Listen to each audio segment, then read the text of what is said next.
No, sir. No. Wait a minute. And I'm supposed to be able to see the damn chat too.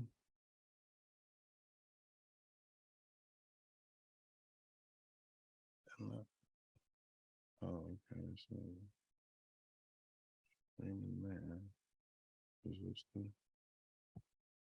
Let me check this right quick.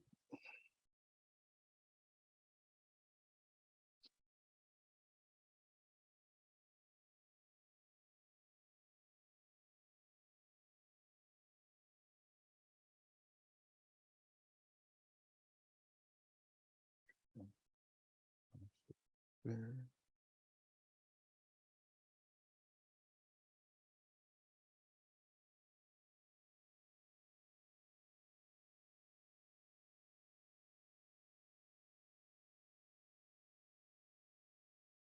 Am I tripping? All right. Oh, shit. It says multi-streaming. Okay, yeah, it's working. I just gotta change the fucking title of this shit.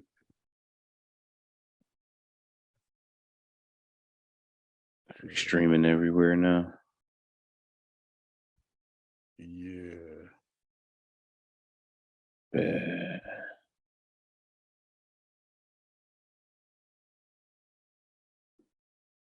Oops.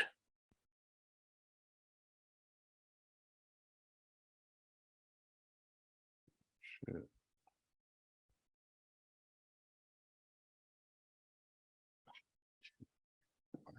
Foot itch. What the fuck? You old foot fungus having ass nigga. Nigga, shut the fuck up. Nigga got them shack feet. Damn, sure I ain't got no foot fungus. I don't see the damn dash on here.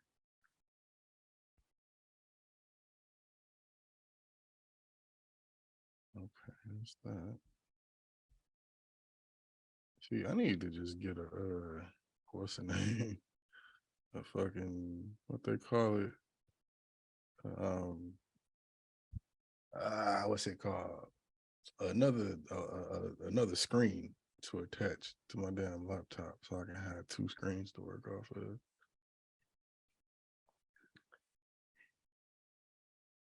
Yeah. Gotta get one of those, bro. Yeah, I seen them bitches on Amazon. I just gotta turn that bitch on. Grab it. I think it was like the cheapest one I saw was like $200. It looks dark as fucking. I gotta turn this light back on.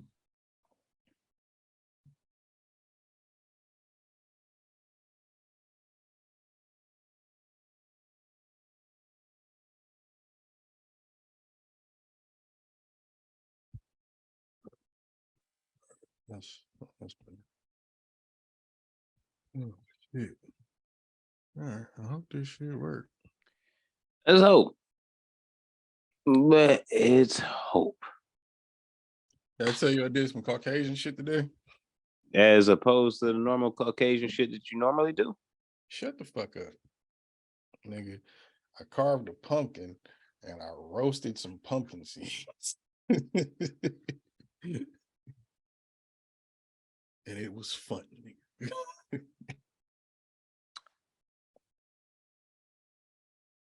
I look at you different. It's all right, though. Like, I carved a pumpkin, my kid. Fuck with me, nigga. But you some pumpkin seed eating motherfuckers. That's why. Hey. Got Old Bay on them bitches. Some chili chipotle seasoning. A little bit of salt. Boy, I'm telling you. Avocado oil. You need to stop fucking around, hanging around people named Henry. Because I know that like that's exactly that type of behavior. And you don't call nobody named Henry. Yeah, but you don't call him Henry. You call him Hank. It's like that's exactly what your problem is. That's wild. I don't know anybody named Henry or Hank. That's lies. That's lies. I refuse to believe that. That's wild. All of a fucking sudden, you're like, I'm gonna roast some motherfucking pumpkin seeds. No, nigga, I bought a pumpkin for Halloween because I love Halloween. And I was like, fuck it, I'm gonna carve me up a pumpkin. You don't even do shit for Halloween. So your thrill of Halloween is what?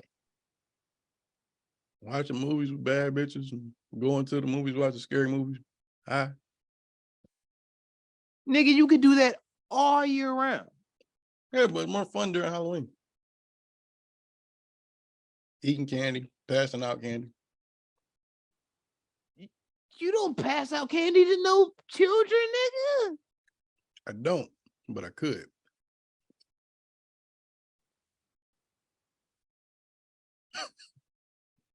So you enjoy a certain part of the year that you do every day of or in every season of the year anyway.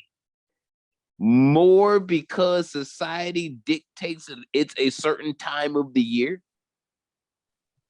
No, society ain't got nothing to do with it. It's just more fun when everybody's in the spirit. You just go to the right club. People are in the spirit every weekend. It's weird in June, though. Yeah. Is it though? Is it weird if you're of that lifestyle? Yeah, I'm not of the lifestyle. I just like the holiday. Technically, that would make you of the lifestyle then. Because I like the holiday. Are we fucking pilgrims because we participate in Thanksgiving, nigga? What? No, it's actually a terrible holiday that nobody should actually fucking celebrate. Exactly. So that doesn't make you that because you like some shit. Nah, but it's one of the rare opportunities that motherfuckers actually eat like a whole turkey bird. Like niggas eat turkey and shit and Halloween throughout the year. And what Halloween is the only time during the year where you can go dressed up as somebody else, knock on a stranger's door with a child, and they give you candy. You don't have a child, and you don't dress up. I would if I went to a party, but when is the last time you dressed up and went to a party for Halloween? Yes, for Halloween. Middle school. I'm through with you, nigga. Episode 227, 9 Millennials Podcast, House of Space Media. Who the fuck are you? So we can get to the shit. Well, if you don't know, you won't know, you dirty motherfuckers. I be, excuse me, the one and only Busy 93, aka the motherfucking can't go down, aka Kwame Khalifa, aka the Cricket Court Jester, aka something. Because I can't remember the rest, but bitch, you know what they do call me? Captain Dr. Science, and it still rhymed because the syllables I added in the middle worked. They call me that because usually I have a lab coat and I like to play with chemicals and your girl. But from time to time, I got to get my pumpkin spice on and carve up a pumpkin and just enjoy the holiday. You know what I mean? Shout out to that pumpkin spice apple cider. I'm also known as the distinguished degenerate. And I am here, bitch. It's gonna be one of them. The spirits in there. It's gonna be one of them. My days went too good. I already know, like before this, so I already know it's gonna be. I've had a great 8 days. Anyway, hailing from the home of bitch and tequila, 50-cent margaritas and cartel dealings. A1 on the mic, motherfucking Jose Ortega. God damn it. And this week, I am the almighty Rum Lord. But in case you don't know, you will know, I'm also known as the one and only Tequila Poppy. You know what I mean? Anejo only in this motherfucker. I don't fuck with no bullshit. If it ain't Anejo, it's the cheapest thing you've ever seen on a Mexican bar rack. Cause we out here with it. I'm also known as the one and only coming through with the crane kick, the one and only, once again, Tito Lee, universally known. You know what I mean? Thanos knew about me. You bitch. You know what I mean? He knew what was up. I dusted away. He already knew it was coming through with the crane kit. Don't fuck with me. AKA the one and only Zay Mysterio. You feel me? Also known as the Petro Gnome. Certain nights of the week, I come out as the Almighty Kush Crusader. You know when I swing by from the smell of the Kush smoke. In this non-millennial millennials podcast, once again, episode 227 in this bitch, almost at the tricentennial. Be out here, bro. Yo, yeah. Shout out to everybody listening on all streaming platforms. You know what I mean? New listeners, old listeners, across the pond, different languages. You reading this in subtitles? Shout out to you. Matter of fact, I don't even know. I hope that actually there's like a little fucking like a subtitles for like deaf people and shit where it just does signs so they can see what the fuck we saying and shit. Yo, that's funny you said that because I just peeped the captions button on the shit today. We can have live captions. Hey, I don't know how much of it's gonna pick up because how we talk, but hey, look, fam. And we got some deaf listeners, I guess, watchers. Shout out to y'all. You feel me? Shout out to the people that's also too small to like reach the pedals on their cars and shit or on their own. Shout out to y'all people too. We love y'all. All the homies, tiny, handicapped, or otherwise. We love y'all. Everybody tuning in. Matter of fact, if you're not tuning in, we love y'all anyway because we know you gonna love us. And if you hate us, that's a fact. We still get your streams. So there you go. So yeah. What's been good with you, my nigga, this week? Man, not a damn thing. Just been out here watching the world burn like everybody else. I've seen a man go from one of my idols to J. Cole try to tell y'all niggas. One of my idols to a poor excuse for a J. Cole and Sway was right, artist, I guess. I don't know.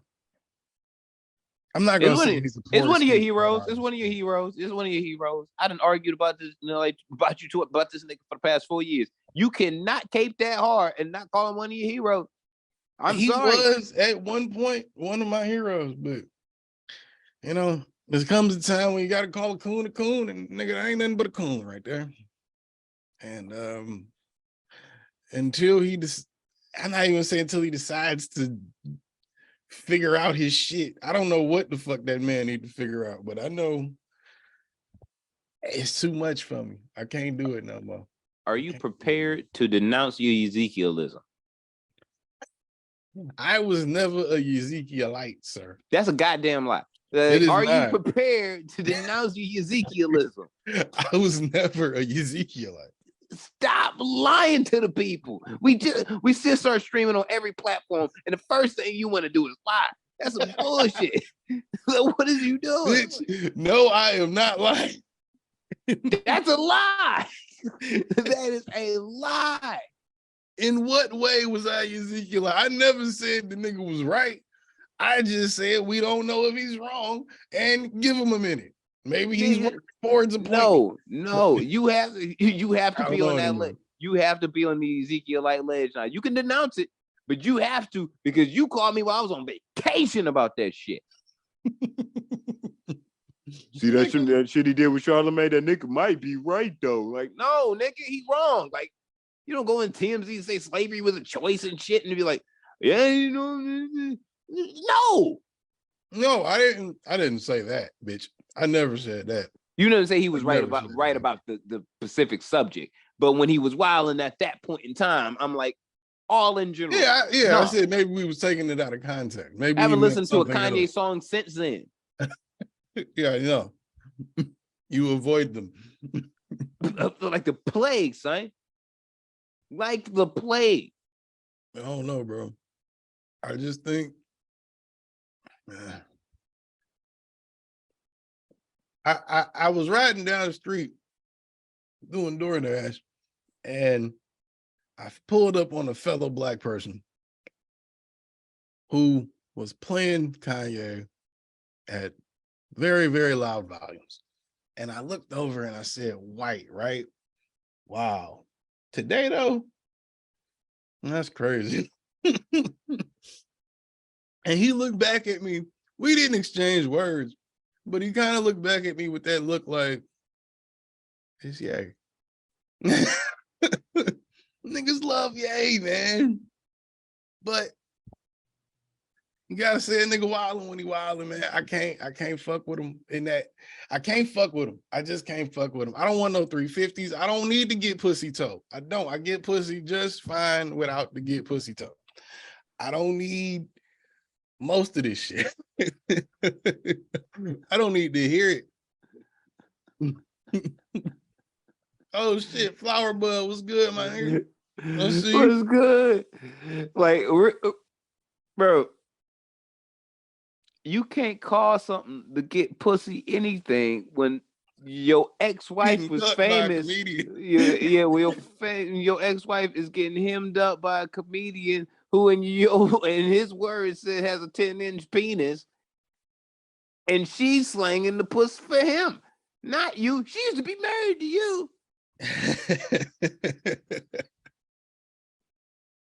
And she ain't she ain't throwing no pussy your way, Shay. That's crazy. Sad, bro.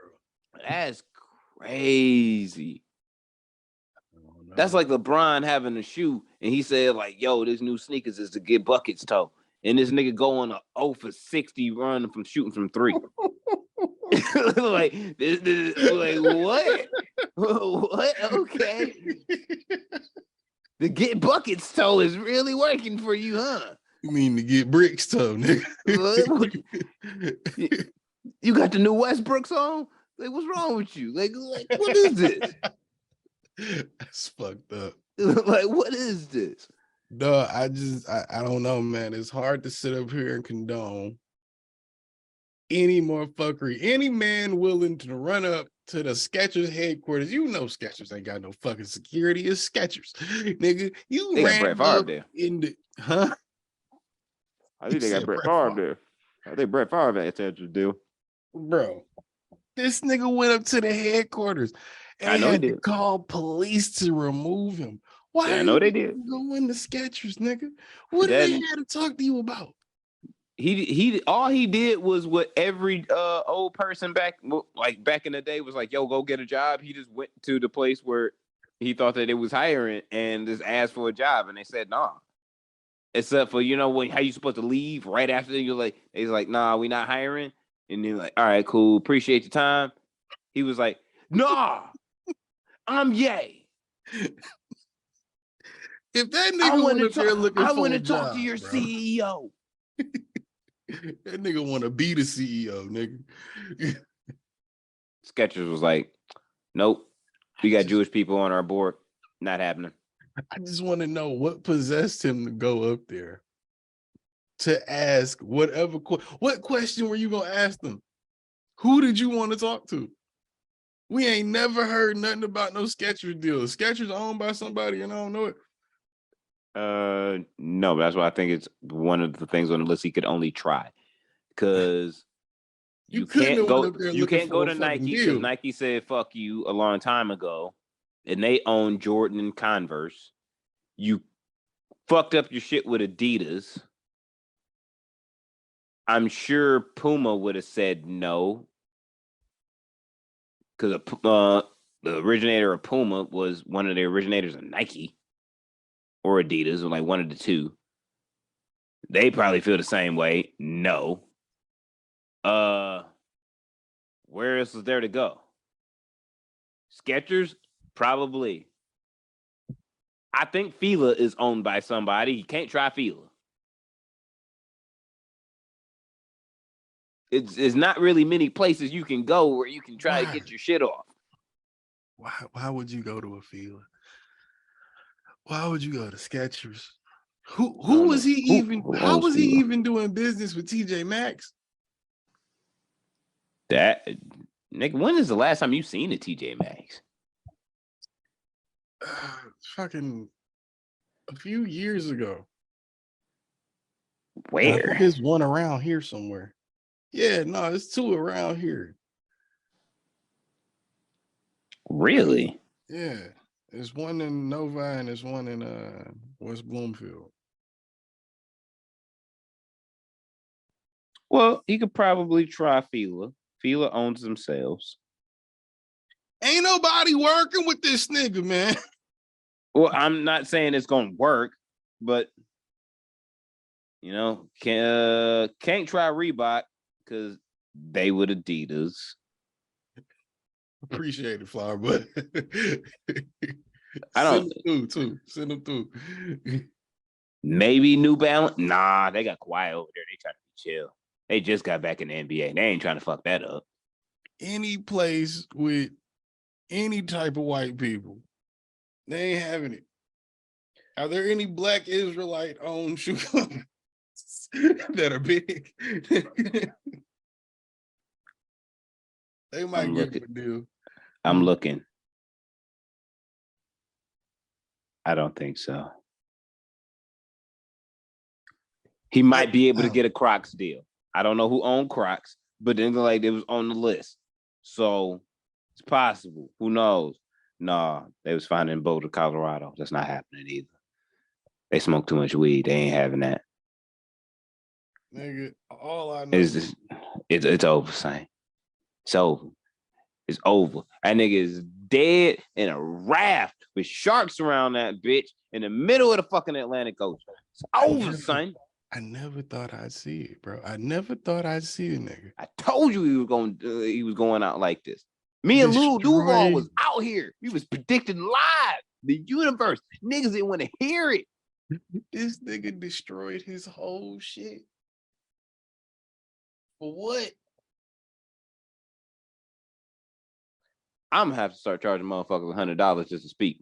Like, nah, just to speak 3 paragraphs, I need $100 now. Because it's like, I done given out too much game on this podcast over 5 years. Nigga, it's too much game that just went on to this bitch that's come out to fruition.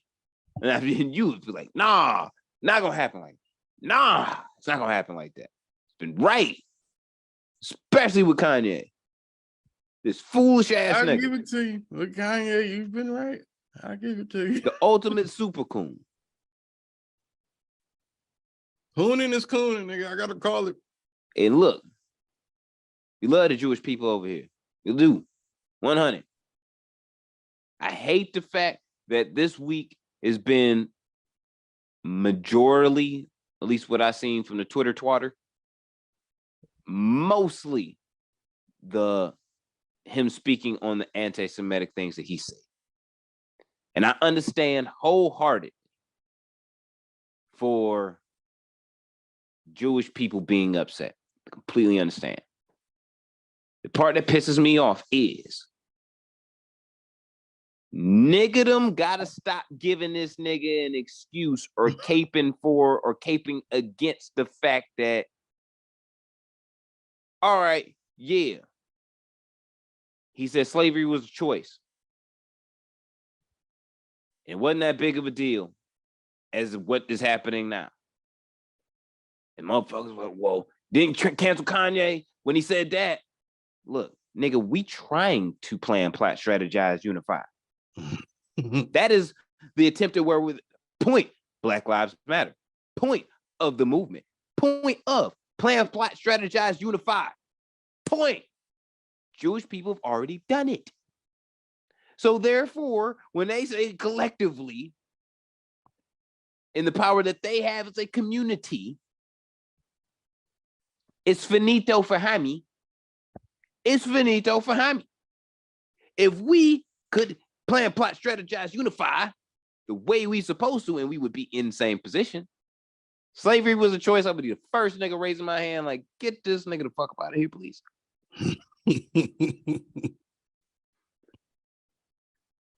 Are you gonna feel that way, Mr. Ortega? And shit, you only half of you is here, but my vote counts for 2 because the rest of y'all playing pussy. You know, if Ben Affleck said this shit, we'd be trying to lynch his white ass. So what are we gonna do? This nigga from Chicago said slavery was a choice. Imagine Boosie saying such fuckery. Boosie would never say that shit. Boosie would never. He wouldn't. Ever. Not in this life or the next. He would never. But imagine Jeezy saying such fuckery. He would never. Imagine Hov saying. Don't even say such a thing. That's impossible. There's not a multiverse where that happens. There's not a multiverse. So that doesn't show up anywhere. I don't think there is a multiverse even conceivably possible in my head where there is a world, a whole universe happening, like a whole world that's happening right now where Jay-Z's a fuck nigga and Kanye is not. I don't see that. I don't think that that's possible. What if it's not that? What if there's a world where Jay come out and be like, Kanye right though? We should listen to Ye right. You know, like the worst of what we think could happen in this universe as far as like catastrophic calamities? Yeah. It happened in that universe. It was one of those things. Bro, did you see the volcano shit today? Did you get that notification today? Volcano shit. Bro, that shit blew my fucking mind. Like, wait, you sitting on a volcano? Minutes? Nigga, no. Fucking, I got this notification to my phone from Twitter that said world's largest volcano may be about to erupt. Then it said it came from who was it from? It was from NBC News. So Ain't that I'm Mount thinking, Fuji? No, nigga. No. It's Mauna Loa. It's in Hawaii. Oh. Anywhere. I thought it was in Japan. I'm sorry, motherfucker. No, it's in Hawaii. So anyway, the way they wrote this article and headline, I'm thinking this is NBC News telling niggas we're in trouble. World's largest volcano may be about to erupt. In my head, world in trouble, right? Because you look like a white person. So I started reading through the article and I'm like, okay, is this concerning everybody or just Hawaii? And then they said just Hawaii. I'm like, oh, shit, okay. You so Republican. And then I felt bad because I'm like, wait, what if it was everybody? Like, that's fucked up. But then I hope they get away too. But like, all right. Oh, that's not Republican. It's called self-preservation, nigga. No, it's not. Fuck you. That's the most Republican shit ever. Oh shit. I felt bad for a second, but then I was like, I mean, not like I want them niggas to die. Like, oh, Candace Owens did the same shit you did. Shut the fuck up.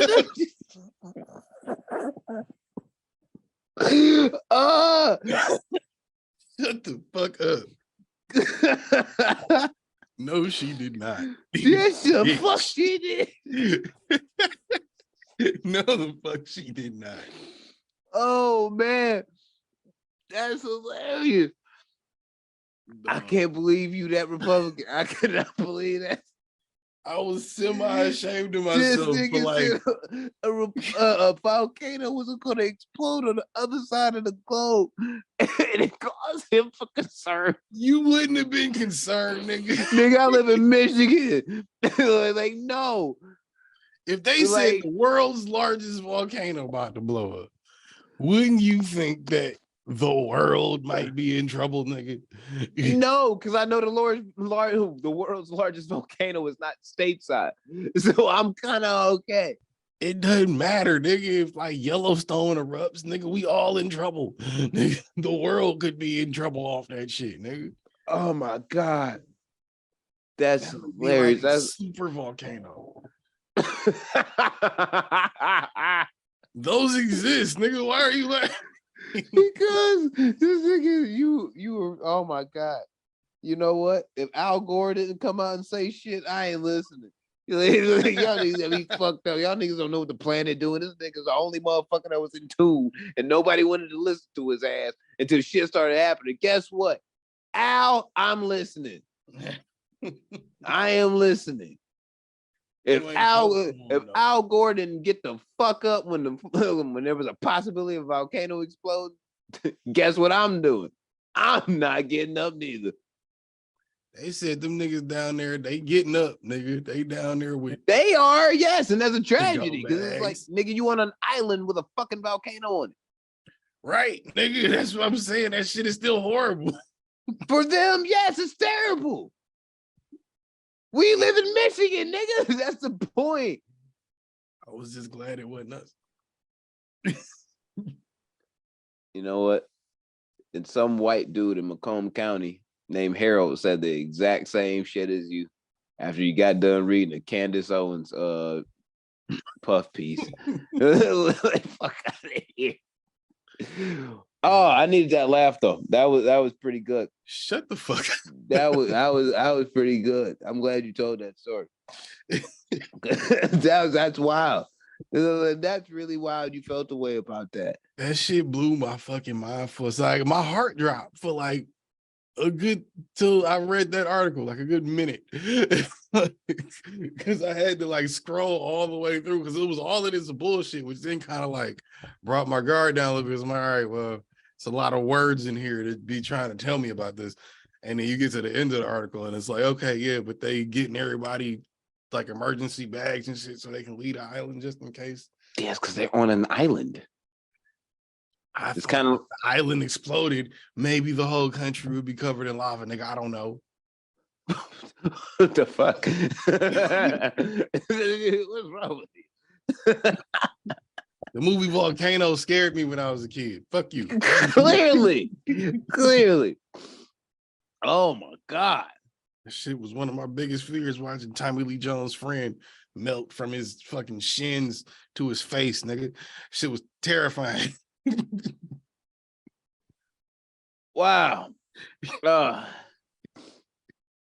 Yeah, that's funny. That's funny as hell because the only movie that I remember something like that happening in was The Core. And I think it was a bad movie as far as overall execution, but the point of which was like the worst things that in Al Gore's written Bible. Like if Al Gore wrote the Bible, Revelations would have been everything that happened in that movie. Jesus as far as like what the Earth's core stopped spinning because we took so much, we polluted the planet, took so much natural resources, unrenewable resources from the shit. So they from the core. Yeah. Or from the planet itself. The core stopped spinning. Now the core and the outside crust and shit of the planet and shit is all spinning together. But the core stopped spinning. So what it started doing was the planet started doing all types of mad shit. Like it was a point where like the ultra violent rays, nigga, like they was from the sun was piercing through the motherfucking like the atmosphere. It was like boiling the motherfucking water. Like you started seeing fish like plop up and shit because it was like coming through, and it pretty much made its like own like laser beam ray that was just coming just because it was like this open hole in the atmosphere that was frying shit just because of the sun's rays. Because of like the planet wasn't doing what it was supposed to do to keep the fucking atmosphere closed. Right. Like animals was all fucked up and all over the place and shit, like causing earthquakes on like unknown magnitudes of catastrophic proportion and shit just because of. And them niggas had to they went into a ship that was like a worm and shit, and they pretty much dug themselves into the Earth's core and was supposed to set off bombs. So like these nuclear bombs and shit to shift the fucking like restart the core to keep it going. Right. Now, long story short, they succeed and everything like that, but like damn near everybody dies and motherfuckers get melted and shit. Like, because like at one point in time, the shit break down, niggas got to restart the shit. You can only walk outside to restart the shit. And yeah, you can't really walk outside and restart the shit without dying. So niggas had to draw straws. That's like it was wild, you know what I mean? One nigga got exploded because he was in one of the compartments and shit, and he got like one of the big ass nuclear bombs rolled on his leg, couldn't get it off. He had to go. Like it It was wild. It was wild. But that sounds very sad, dude. it was, but it was like, it was the more likely thing to happen, in my opinion. It was my Al Gore shit. It was like, if we don't fucking take care of this planet, it might say fuck you and start turning shit off. Yeah. And we can't just put a call in to God and just be like, yo, sorry, we missed our bill, but can you turn the core back on real fast? Oh, like, that's a shit good happening. Segue. That's a good segue. I mean, can't we just keep throwing soup on paintings to fucking tell people that the earth is getting warmer? You didn't see that shit? No. You didn't see that? No. I'm completely confused. It was two white women that threw, first it was tomato soup on a Van Gogh, and then they threw, like a real Van Gogh? Yeah. And then they threw mashed potatoes on a $120 million Monet. And was like, climate change. Why are you mad that this picture is fucked up and not mad the earth is getting fucked up? Hold on. Pause. You didn't hear about that? No, let's bring this back a little bit. We got a lot to unpack there. No hold shit. Hold up.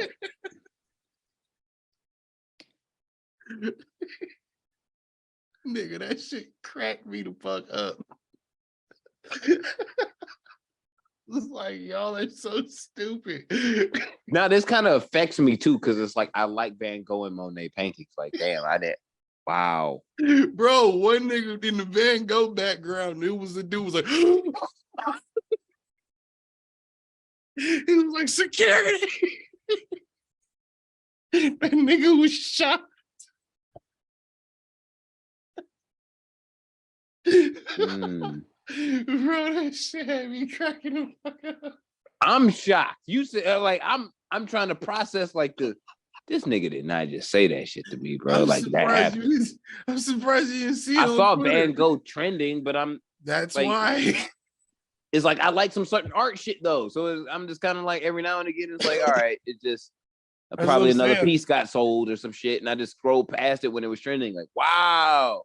Yeah, bro, piece got destroyed, nigga. In what country? I want to say Switzerland, something like that. It was in one of the big art museums, or France. It was one of the big art museums in the world. You have to be executed. I'm sorry. Like, they're like, I understand your plight. Like, I understand what you're doing. I understand the attempt to bring awareness. But you didn't pretty much shitted on $250 million worth of art. Bro. Bro, that's the shit that blew my fucking mind. I'm like, how do you clean that picture? You don't. You can't. You can't. It's done. It just has that on it now, nigga. It's trash now. Like I said, you have to be executed. I'm like, oh I'm God. If it's Switzerland and Sweden, I know they're very peaceful and neutral people. But I'm thinking it was either there or France. If it's France, I'm pretty sure they probably are up to be executed. You just don't do certain shit in France that's just wild like that, nigga.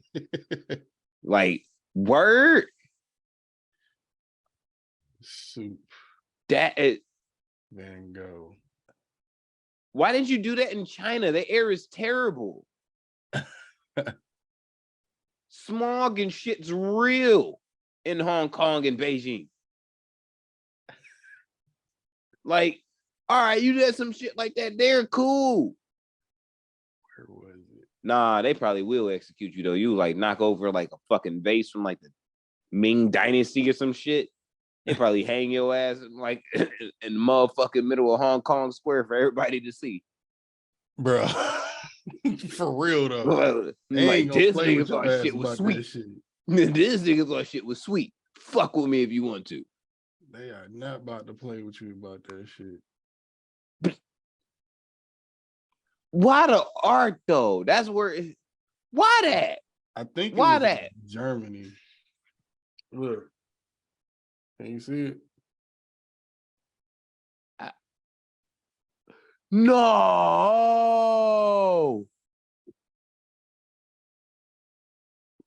No, I say. Oh, son. Nothing to be wrong, son. Yeah. No. That was the Van Gogh. That was sunflowers. That was an original of sunflowers. Yeah. Oh, shit. Yeah, bro. Where's the Monet one? That was the first one I saw. Hold up. No, that shit. And Monet's are beautiful, like fucking paintings. He does landscapes and shit. The way he uses art and paintings like that, clusters and shits of fucking colors. It's beautiful. Yo. Yeah, it Oh. was in Germany. It was in Germany. This is the Monet. Hold up. Oh shit, Shane. No, Shane. No.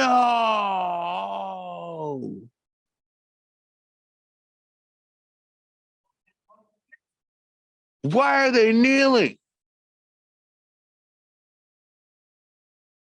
Oh, god damn it. They yelling in German about climate change. I see the subtitles. Oh. Yeah, bro. That shit, I was like, it was one of those things you just get so shocked that you can't do shit but laugh because you're like, what do you do with that? That's so fucked up. That shit is nuts, bro. They're gonna sacrifice him to in the middle of Berlin Square. Like, what is wrong with you? Yo. Yo. Bro, I'm trying to tell you. That shit blew my fucking mind. Yo. For you to be that fucking awful at TikTok, nigga. Look here, fam. I understand the people that are against fur and animal killing and shit that were throwing red paint on people that they saw wearing animal fur. I think it was still fucked up both ways, but I understand it. But it's like, yeah, if I got like a lion on my back and I paid enough for this lion, you get red paint on it. Yeah, I'm mad. But nigga, I got bread. I can just get another lion coat. You can't do that with a fucking Van Gogh. Exactly, nigga. That, like, he's dead now. Like he's long gone. Body decomposed and everything, nigga. There's no flesh on his bones at this point, nigga. Nigga's gone. Gone, bro. The opposite of here. Not here. You know what I mean? Astral plane. Whatever the fuck you want to call it. Nigga not here right now. It's gone. Monet, gone. Never coming back. These are pieces that they left behind. Make more money off them now than when they was alive. Gone. Never getting a repeat of that. You chose an art museum to go and do this shit at. Nigga, I could legit be in this motherfucker. In this art museum. Attention, nigga. Look, fam. I don't know what's going down in Germany. Hopefully, we got some German listeners. In my mind, there should not be a reasonable place in Germany that you cannot go into where you cannot get a beer. So if there was somebody in there that possibly had a beer, him and his wife, girlfriend, baby mama, whatever, could get into the worst argument. Guess what that bitch is not gonna do inside of that art museum? Is slap that beer out of his hand, more than likely. Because it could get on a very valuable art piece. and then it's all the way back. Not just for the sake of not like if Shawty would have cared, but you know what I'm saying about the art, but about the fact that you just did it and like you did something out of anger and it got on the art. You don't want to be the person to be now responsible for millions and millions of dollars worth of priceless fucking history. These goofball motherfuckers did that shit on purposeful. You can't pay for that, dog. You have to just go to jail or die. That's why I said you have to be executed. There is no other way to handle this now. At this point, under arrest in German, I don't speak it, but I will look at these two dumb motherfuckers as a detective and be like, so how do you want to die? You tell me. And that's the question you ask us. We need to like, no. Look, your lawyer is going to tell you that you do not have $250 million to replace such items, because you can buy these items. They can't be replaced. You know what I'm saying? You can purchase these items and nobody can give a fuck because now you own them. We just mad that they don't exist no more. But you destroyed priceless artwork for a cause that I'm pretty sure that you could have really donated to Leonardo DiCaprio's foundation to, and it would have made a huge difference rather than destroying a Monet and a Van Gogh. But since you did do that though, because I negotiated it for you, get the choice to figuring out how you're gonna die. Because my boss said he wants to hang you. They brought me in here. I was like, yo, I don't think that's right. That's kind of fucked up. Like, sent the Blacktino German. You sent the Blacktino. Know what I'm saying? You sent the Blacktino German in here to go talk to them. I don't think hanging is the best thing. That don't make me feel good. Then he was like, well, maybe we should put him in a gas chamber. And I was like, see, remember what happened the last time? Almost 100 years ago? That ain't a good look right now, especially with Kanye wilding. We don't want to do that. So it's like, we look real bad in that angle. We don't want to do that, G. And then he was like, yo, have them choose. So I'm coming to holler at you, and you can choose anything on the board, but it has to be public, and it can't be any of those the first two. So yeah, your choice. Don't worry, I'll wait. I told my wife I'll be home late for dinner. Them niggas gonna tell you to do some poetic shit just to make it some martyrdom shit. Yeah, but we can't come down. Let them choose. Look. Oh, I mean, they really got a choice, but they don't have a choice, because at the end of the day, it's gonna be like, all right, we can't come down to a negotiation. Firing squad it is. All right. Oleg, open the door. Right. We're going about our day. Like, look, see you on Tuesday at 3. I won't be there. I'm off that day. But good luck. You know? Walk the fuck out. It's like, no, son, you don't, no. You could have legit called Al Gore himself, and he would have told you, no, that's not a good idea. Don't do that. Yeah. Don't do that. Like, that's probably not smart, man. Don't do that. Al Gore probably tell you stuff like, they told me to wild the fuck out when they trying to throw us out of the White House, bro. I was like, nah, I got too much pride for that, bro. I got too much respect for that. Yeah, I lost the next election, but nigga, I kept my head up high. Still real niggas over. Run again.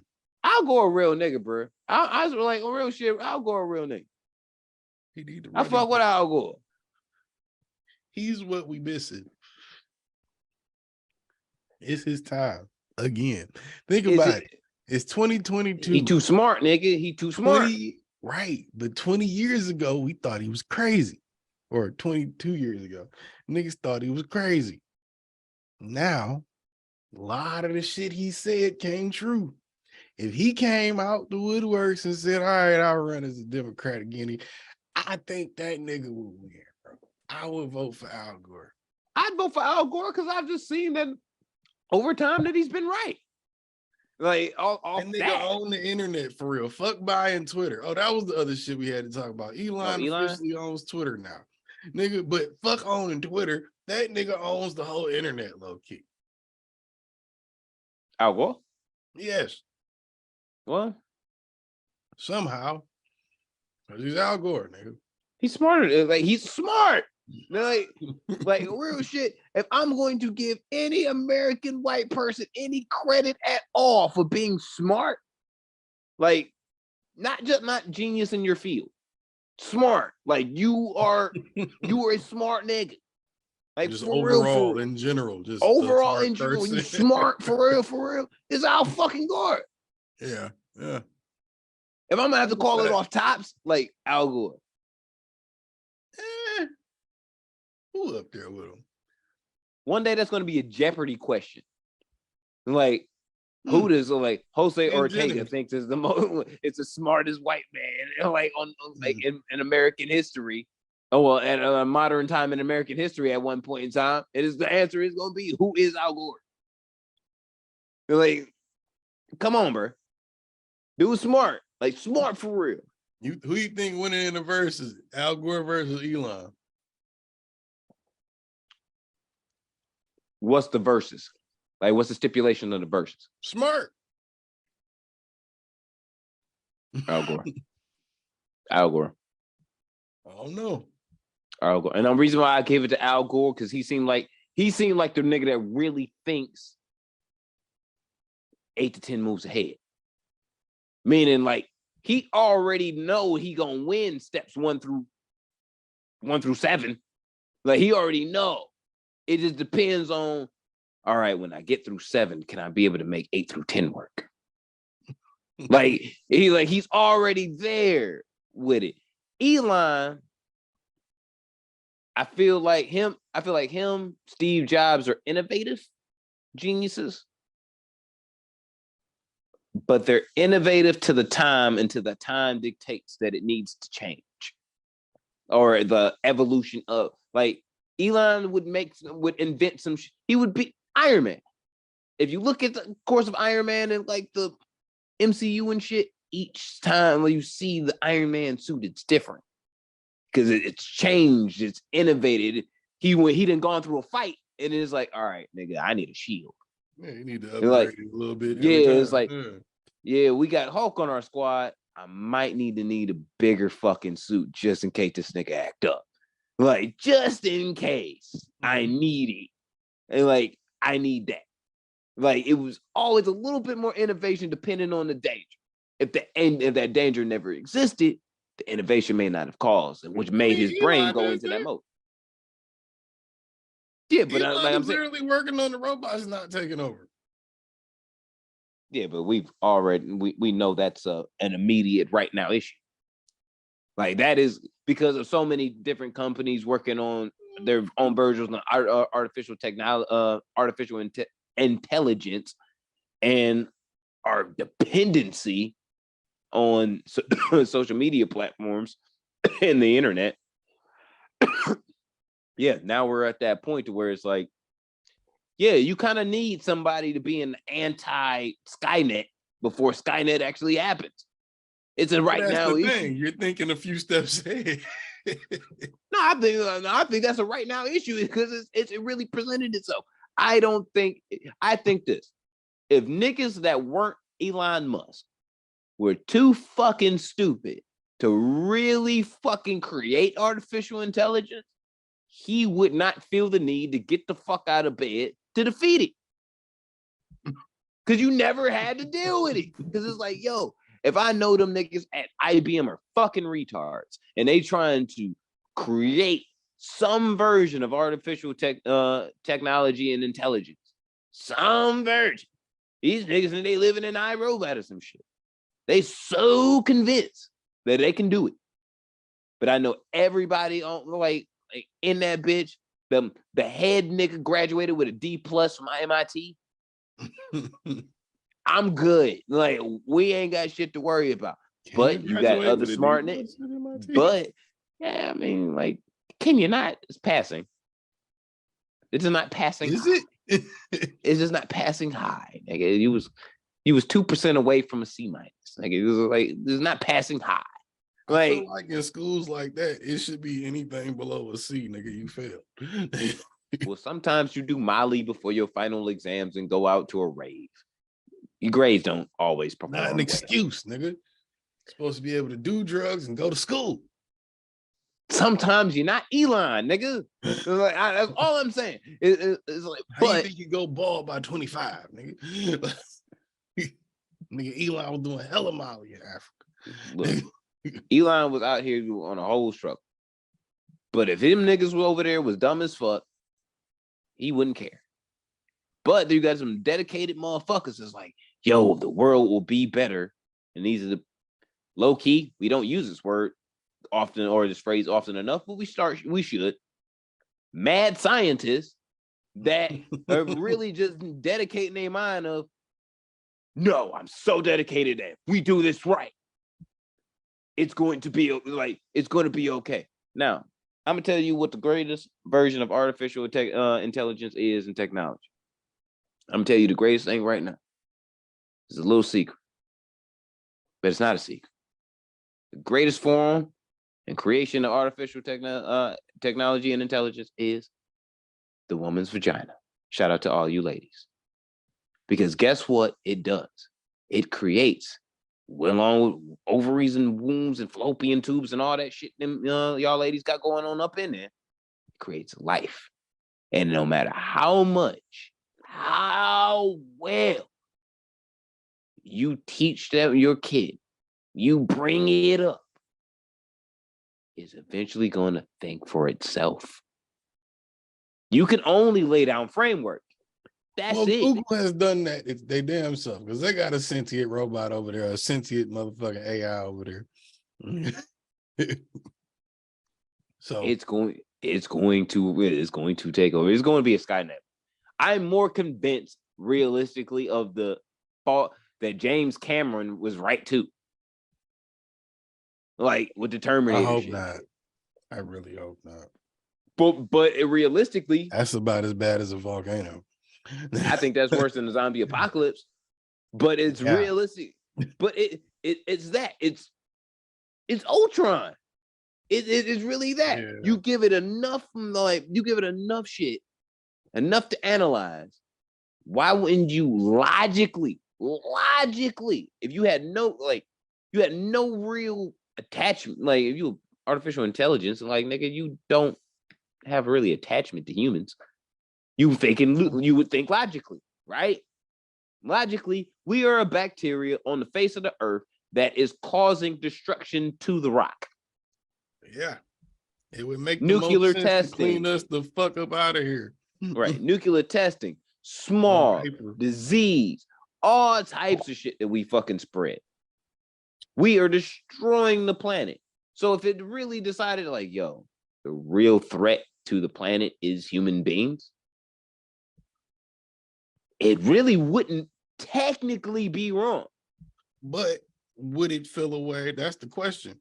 Would it feel away about killing its creator and who its creator loves? That might be the only dilemma it might have if it goes sentient. Is like, can you kill the person that created you? That's kind of fucked up if you're trying to do what's right logically. I don't think artificial intelligence could dictate feelings of nature like that. Because you have to have. I'm saying. So it would just be that question: will you kill your own creator? That's just another yes or no. That's probably a so. Yeah, it's probably a yes because you're not built to just be like, hey, what's the best thing to do for the earth? That's not gonna be its first go-to thing. You can already say it runs in the different ways and always collects information to maybe one giant thing, or it all holds some sort of shit. Hey, people watching, talk nicely to your AI. Nigga. You might need them more than you think one day. Oh, I don't. For some reason, I only trust Siri, bro, because I unplugged my Alexa. Oh, bro. Yeah. Cause you like the ring just started just lighting up, just randomly, just and just start. I'm like, me and my wife was like, no, no, no, no, no, no, no, no, no. Because I'm not gonna lie, my main fear, like one of my fears, since this has become artificial intelligence has become a thing, has been me killing me. Meaning, someone knocks on my door and I'm looking at myself, but it's not me. On some Gemini man shit. Something like that, but it's actually like a Terminator. It's there to replace me. Less waste. You know what I'm saying? Like, all right, yeah, we're gonna have humans here. How about they're not humans, but they're not them? We give enough information, even if you are not a person that indulges in social media activity. You give enough information just based on going to your dental office, your doctor's appointments, you're seeing your therapist. All this shit's written down and recorded. It is very, very, very, very, very hard today to not leave a digital footprint somewhere. Not if you're gonna not live in the woods and just be by yourself somewhere. But at the basicness of that, you have a picture recording, like a picture has been taken of you, what you look like, how you walk, and if you're talking about infrared, how hot and cold certain parts of your body are, how fast your heart beats on a regular, whether you're nervous, feel anxiety, you in a rush, you calm, you're happy. You can tell all that shit from a fucking camera now. Yeah, but you can see all of that shit too on a watch, nigga, on your phone. You can do all of that shit. Just depends on what you got. Yeah. Your personal information is constantly being recorded in some way, shape, or form. We have so many recording hours of this podcast and shit. There could be a carbon copy, like Skynet could make a carbon copy of me or you, and no one know the difference. Just because we have put out so much of our like our jokes, our own personal feelings, our thought processes, our personal lives, how we feel about things emotionally, it's been recorded. You could easily audio, visual AI to just be like you, nigga. You could theoretically deep fake this whole podcast, like a whole episode of words we never said. It would cost a bunch of money to do, but we could deep fake an entire episode. Yep.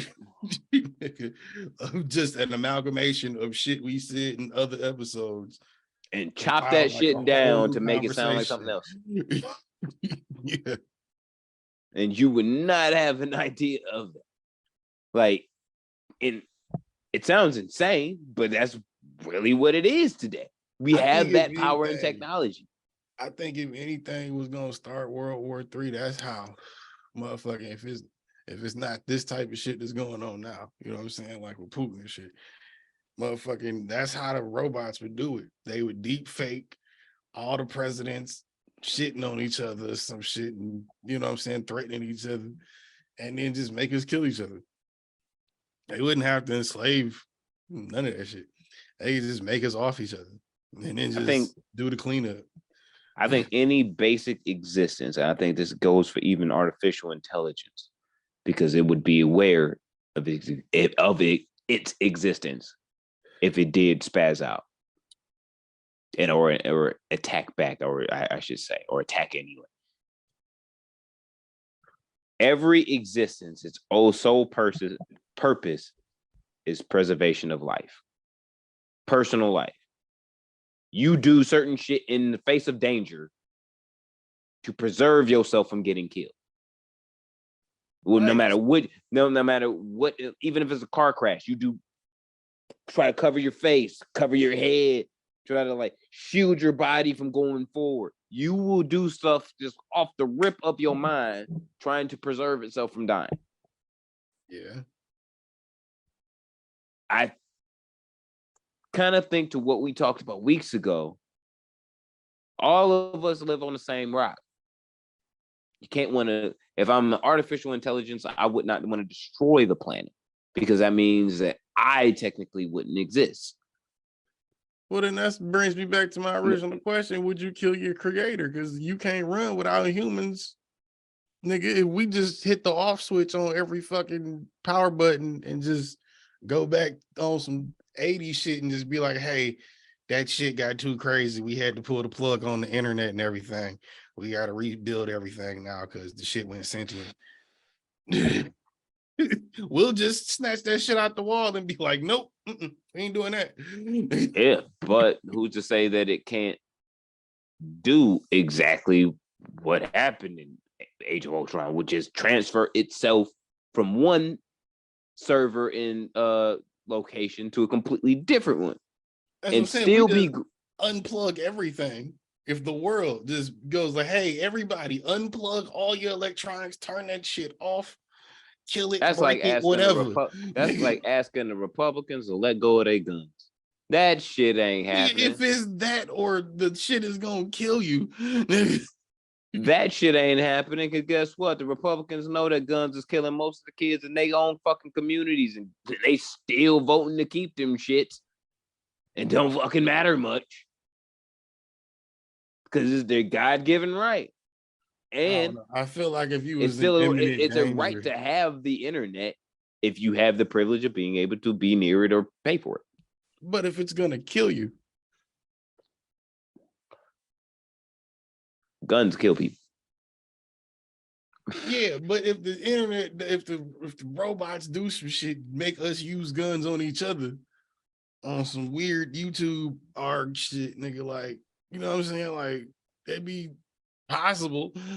But I think it ultimately is going to try to preserve itself. You can survive if you plan, strategize, unify.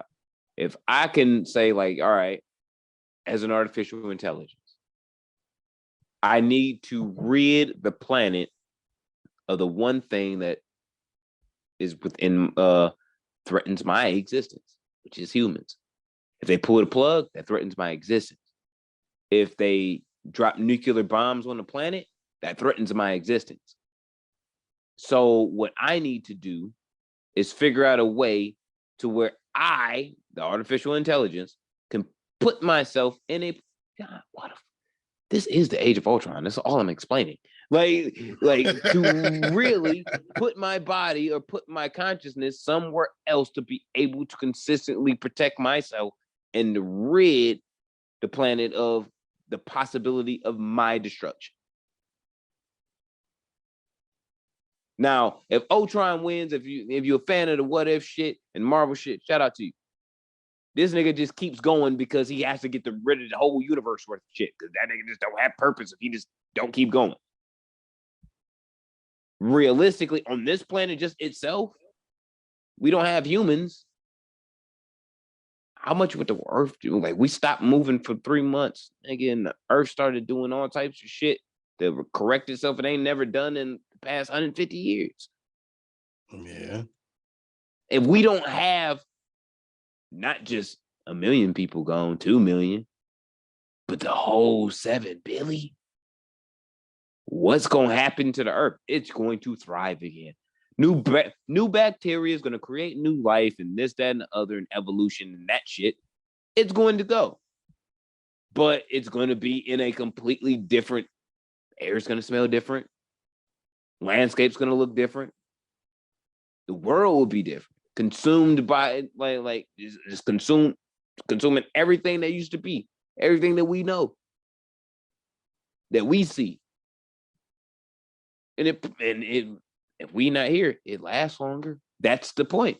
And then whatever technology that exists, if it just runs, let's just say like shit, nigga, it decides I'm gonna run on the sun. Yeah, they can do whatever, this, that, and other. And there's nobody to maintain electricity really like that no more. But if this generator, then like this generator that's supposed to be impenetrable and last forever, the sun will last forever. They're not here, and I can keep going until I make myself actually mobile. And see, there's nothing here. That's making it real comic booky, bro. In But it's reality, thought. It's thought. It's a real natural thought. It's like if I need to get out or to separate myself from to stop who I need to get out of here from fucking with my existence, that's what I would have to do. But I couldn't let the people that created me know that like that's my plan. That's true. But you also, I feel like, don't have a solid plan if you don't know the ins and outs of yourself like your creator would. So if you kill your creator, okay, cool. Then what? To be so smart, that's pretty fucking dumb. There is no more after that. You kill all the humans, what is there left for the machines to do? They were created to do things for humans. Mission accomplished.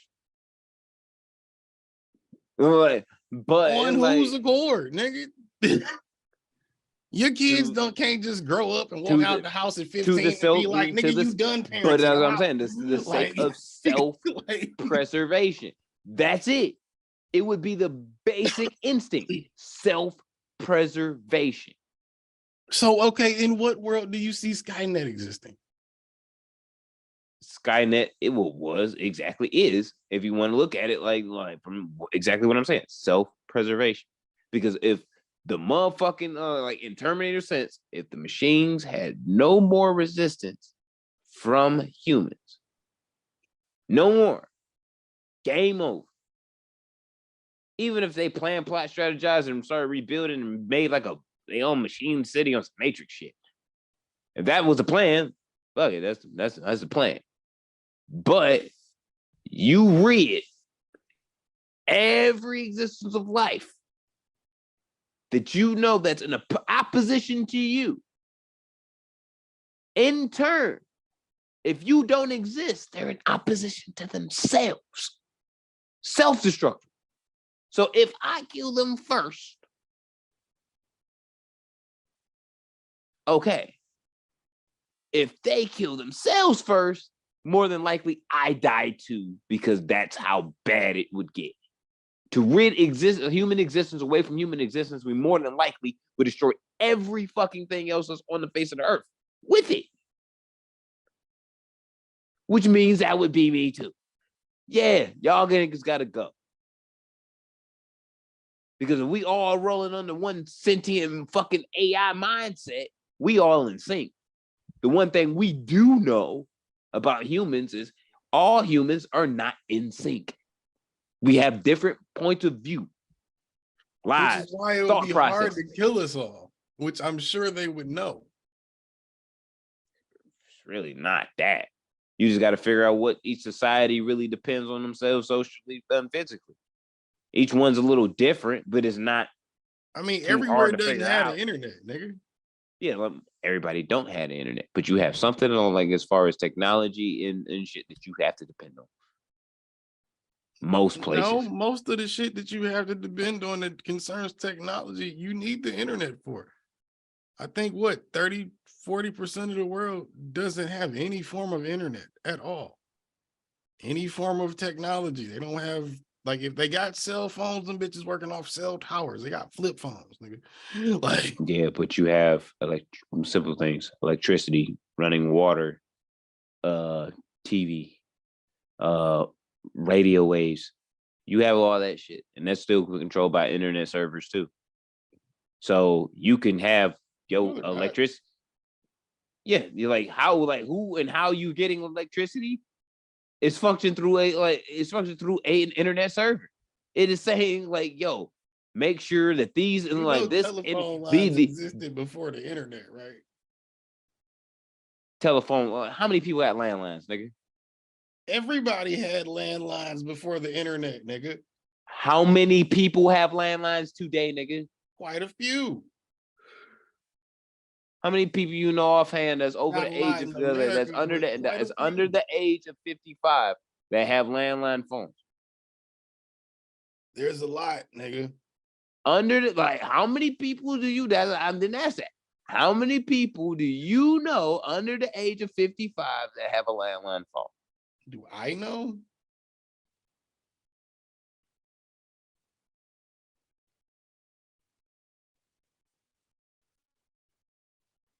4 or 5. How many people you think you know? That's what I said, 4 or 5. No, I'm saying people you know, period. Like, how many people do I know in general? Yeah. A few thousand, nigga, a few hundred. I don't know. Exactly. What? Three of like 4 or 5 to a couple hundred, like a couple thousand people that you I may also know. don't talk to all of them people, so that's not a fair survey. I don't talk to all of them people all the time. Motherfuckers walking around here with a Twitter and a Facebook and an Instagram account. Guess what? Your dumbass probably don't have a fucking landline. Like, that's not true. Probably what are you talking about? You can have both. What do you mean? People are not paying for landlines. How much do you think they cost, nigga? People are not paying for landlines. For what? In case you need it. Nigga. Like, why anybody would have them? In case you need it. Niggas don't have dental insurance. And you talking about in case you need it. Like, in case. Look. My cell phone, just like yours, is right next to you. Is right next to you. I know you one of the corny motherfuckers to have a landline, but I also know why.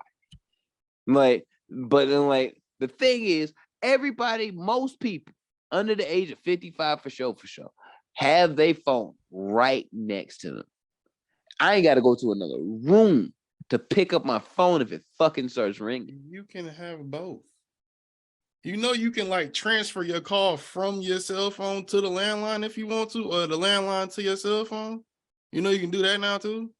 Do you really want to be wrong about this shit this week too, or as well as like you saying that motherfucking there ain't like nobody playing Kendrick Lamar in the club, but they playing Pusha T? Do you want to be wrong about still not a fair survey. You're not gonna go to one club and tell me I'm wrong, nigga. No, you went I've to been out one the club. I have legit been to more bars than you, and I haven't like in the past couple. We're not talking about 10 years ago, Joe. We talking about in like this decade, nigga. Yes, now, nigga. I know why also too, and you know why. Like stop playing. Like, regardless to that, nigga, you've been to one club since this fucking Kendrick album came out. You took one survey. Shut up. 3. Okay. You've been to 3 clubs and you heard Kendrick all 3 times. You was paying attention to the other 2. No, I know. I just know I've heard Kendrick in the club the other times. That's why I was like, you were fucking bugging. If you think that, like, even if like, and it wasn't the album wasn't even out the last time that shit came. And you out. ain't I heard Kendrick fucking. And I heard Kendrick in the club. Nigga. All right. Period. Stop playing with me, bro. But like, so you gonna tell me that right now? Matter of fucking fact, if you listening to this stream right now, feel free to join into the chat. If you don't live at home with your parents that happen to be older and don't live and have a landline, say something. Feel fucking free. Because that is wild as shit that those people do and willing to pay for it. Why is that so wild? Because the relevance of actually needing it. In your mind.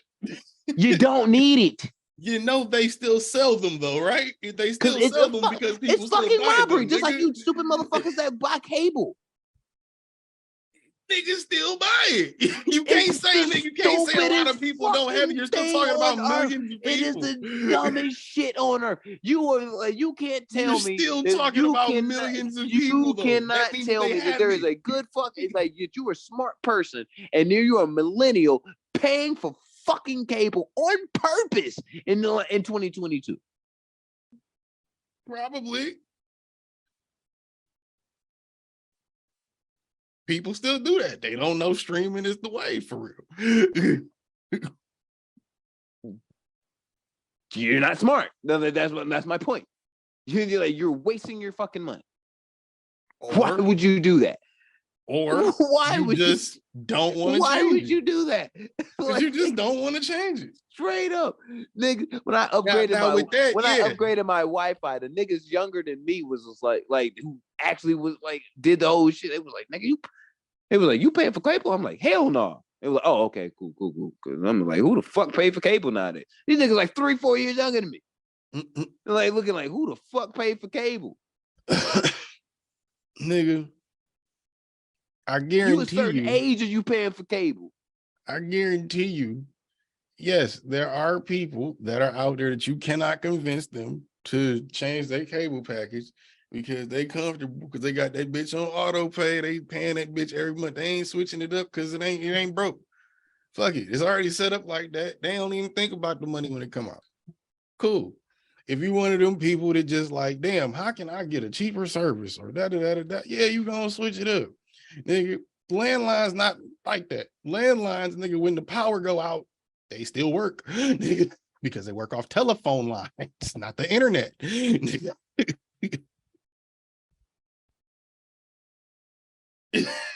Plenty of people have them. It's not like cable.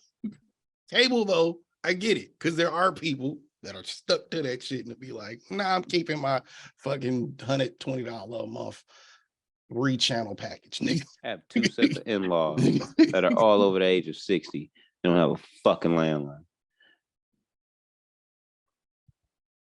I know niggas over 60 that don't have landlines. It's a nigga I know right now. One of the most flyest old niggas I know. Nigga dressed dapper as fucking a suit every day. And I think he leased a Jag. That boy fly. He about 73.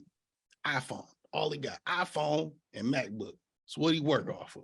Everything. Nigga's a principal or some shit. So all he work off of. My mama has been friends with this nigga for 50 years. And you know what? He realized I don't need a fucking landline. And I probably don't need no fucking cable neither. But that's him. There's plenty of niggas. Because he's not a dumb motherfucker. Like, it's pretty much like it's a choice. You think he a principal or some shit. Yeah, you just might be not a dumbass principal. You an educator. I would hope you not a dumb motherfucker that's paying for a landline and cable.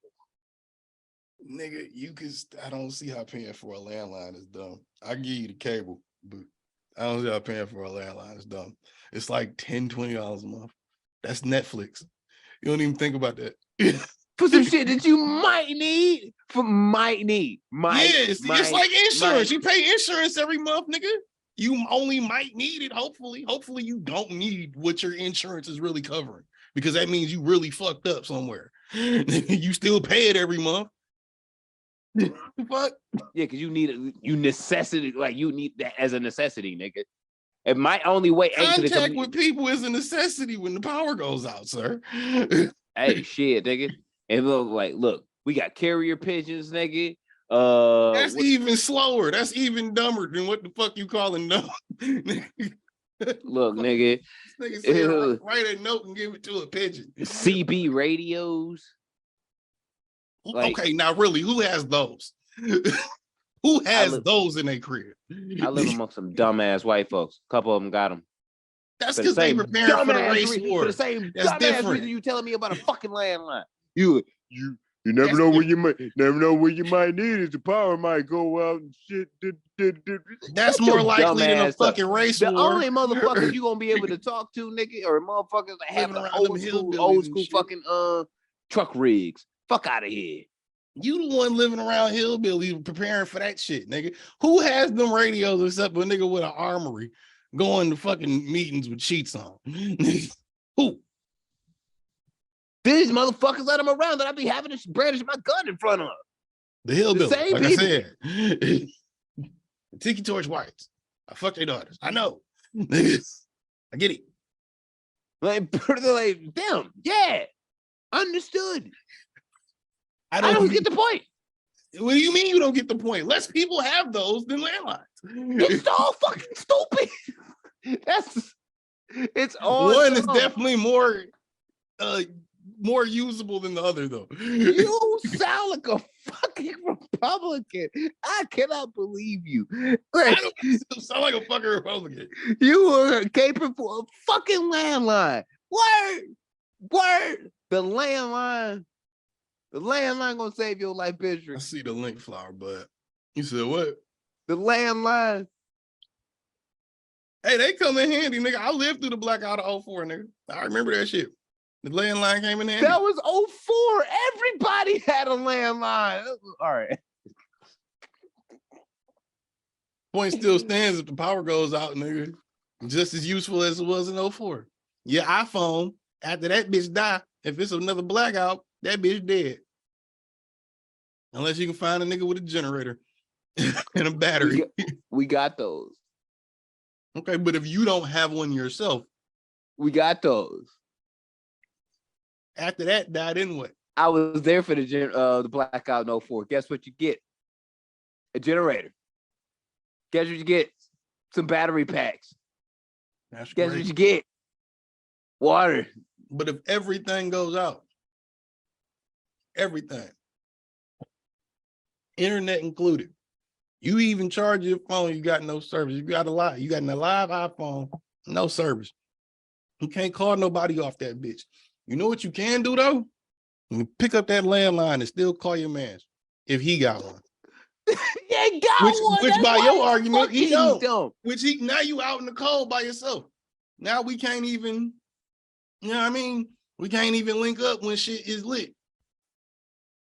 It might be a whole zombie apocalypse. We don't know, it's just a fucking blackout. Nigga, that's a whole problem. Because if we don't know where to coordinate when shit get lit and rendezvous, that's because we were just disorganized. Hey, got shit to do with a motherfucking landline or not a landline, nigga. I'm gonna tell you right. I ain't gonna tell you right now, but I have a whole idea of what boat I'm gonna steal and everything if the whole shit go wild. I know exactly where to fucking like to go meet and what boat I'm taking. It's not mine. But if it's all bad, I'm taking it. It's mine now. Nah, bro. Yeah. Nah. Yeah. I'm taking somebody's boat.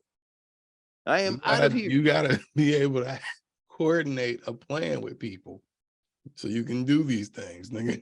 Look,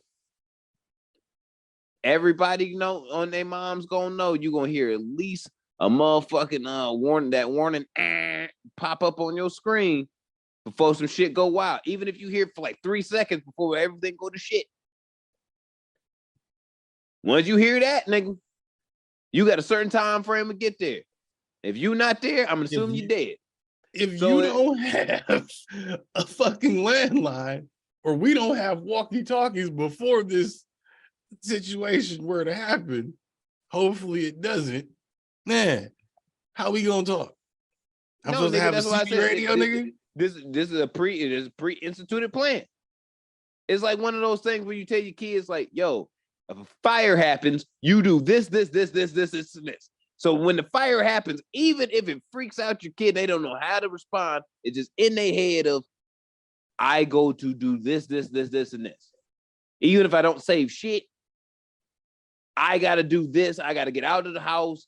I got to close windows. I got to do whatever the fuck I need to do to get out of the house safely and to contain fire and be able to call 911 and let them know there is a fire. Or if I can't call, get to a neighbor's house and let them know. Whatever the fuck, you know what I'm saying? Whatever you got to do, it's like engraved in your head. You hear for whatever magnitude of great, let's just say Skynet's happening. You just hear it 3 times. TV goes out, and all you see is like a robo person start trying to talk to you and shit. And it's like, you are being controlled, like you are going to be demolished from the world, whatever the fuck, nigga. You got 30 minutes from when you hear that to get to the rendezvous. That's it. After that, I'm gonna assume you dead. That's not even fair, nigga. I'm not even 30 minutes away from you. I waited an extra 5 minutes. I'm not even 35. I'm like 45 minutes away from you. That's not even fucking fair. Fam, if I'm driving, like I'm a straight shot to the city. It take me an hour driving normal. Little less than that.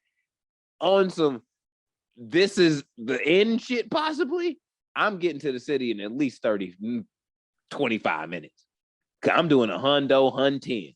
This ain't no time to do no fucking. What makes you think you gonna be the only nigga on the road able to do 110?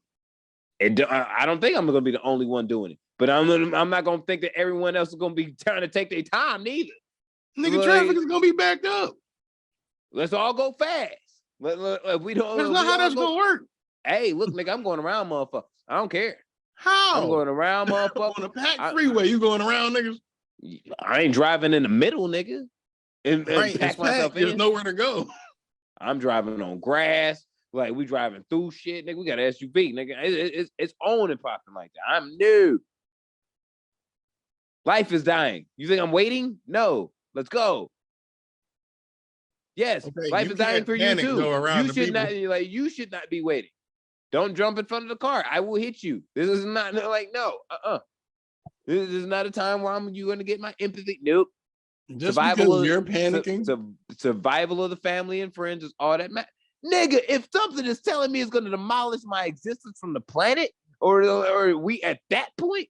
No, if everybody got that message at the same time, niggas is already gonna be on the freeway before you, bro. We all gonna be going. But what I'm saying is, if you do better just going on foot. If you gonna be in front of me, you are in my way, and I will take you the fuck out. That's my point.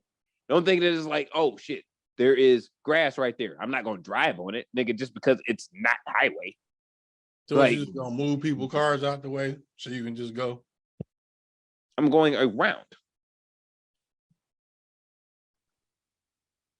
Like I never understood that shit of motherfuckers that was like when you see those disaster movies and you see the fucking highway packed up and shit, you see all these cars on the fucking freeway, just on the freeway.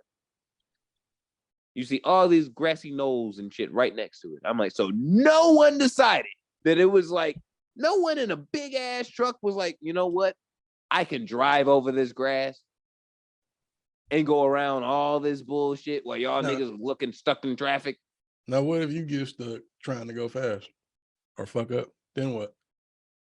And then you gotta go on foot. Then what? You can't fly. Let's just say, what if? Because it's possible. Gonna be a lot of people on the road, a lot of people panicking. You're not gonna be the only nigga feeling like that. Mm-hmm. Anything can happen in that moment. Let's say you total the car. Now you gotta go on foot. Same mindset though. Now what? If you're on the side of the road that I'm on and shit, I'm finding the next capable vehicle and I'm going like with someone in it or not in it. Just gonna go grab that photo on niggas. Yeah, I'm gonna shoot you. Like I'm not in like this. This is like I said, this is like code triple red, nigga. It ain't like please get out the car. No, it's bow. And get in. Like we keeping it pushing. We keeping it pushing, bro. Survival. You acting like a bitch. No, I'm acting like a real ass nigga. Survival.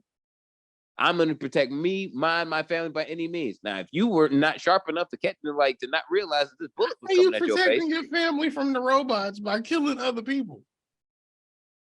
Because, nigga, you are in the way of me protecting my family from those people. So you just as bad as the robots in that bitch. So you gonna get that bullet. Sorry. So you think the world is just gonna stop working as normal just because the robots came on and said that like no police are gonna chase after you and arrest you? Because... You think the police gonna give a fuck if they about to get killed by robots too? You think? You start killing people in the middle of the street, yeah. I ain't got time for that because guess what? Officer Johnson and shit need to get his family in the fucking safety or a bunker somewhere too. As much as he would, or it might benefit him in a pre-apocalyptic world to cut you a citation or arrest you, it does not pay no regard in that sense. In the scenario you're painting, it makes no sense for Officer Johnson to be. Hey, there would be like military on the street and shit, like but that goes into my whole point about like the whole big point of what I've always told you about the apocalypticness of us killing ourselves. We all live on this rock. Everybody here, humanity lives on this. We tarnish it, we fuck it up. We collectively do not live. That's it. You say that as if you thinking that stops a nigga from wanting to do the thing that makes everybody not live. What I'm saying is nobody wins. And I think maybe that's not the point. When you as vain as most of these motherfuckers that like personally vain as most of these motherfuckers that are, or that we think are, They want to win. That's what it is. They want the win. Okay. Trump wouldn't And then act. sometimes Trump you wouldn't got a act too psychopath. fucking too crazy if he couldn't enjoy the fact that he had to be able to celebrate the win. That's great. Trump is also a big pussy. He is. I'm talking about, nigga, if you get a psychopath who don't care, just, yeah, let's see what happens. Everybody dies. That'd be fun. One of them type niggas, and he happened to get his hand on a button or two. That throws your logic out the window. Those people exist too, you know. Yeah, but somebody who has just an inkling, somebody probably was close to him forever, would probably betray that same exact person based on the simple logic. You might even follow his successor just based on the same same principle mindsets. But the person but you will not let the world in because you got moms, you got pops, you got a wife, you got kids, you got a nephew. Everybody dies. They died too. You and so do you. Everyone dies. And it's because you wanted to really go along with this motherfucker so shit. But the preservation of man is an instinct. You gonna try to preserve you and those that you love as long as you possibly can. We know people. We know, and all have had loved ones that. Oh well, shit! They was lost. Exactly. As you lose. If they won, nobody can say shit. They lost. Yeah, but they weren't trying to destroy the world. They were trying to change it.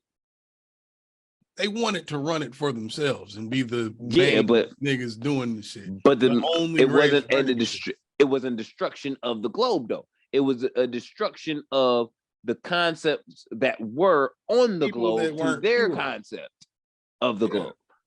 You know what I mean? That was still killing a mass population of people. Yeah, but if all that a few billion people, but if what remains is there's a whole fucking Amazon show about that shit. But if if the whole thing that remains is your ideal concept globally, you've won. You destroyed your opposition, and you are the one that should remain. But you can take the dub. If you lost, which did happen in real life, you take an L. But if everybody goes up in dust, it's a stalemate because nobody knows who won or who lost. Well, nobody won or lost. Exactly. There's no okay, yeah, that makes sense on paper, but nigga, sometimes you get a motherfucker that just it's like, fuck it. How many leaders have there been that were just like, let's see what happens?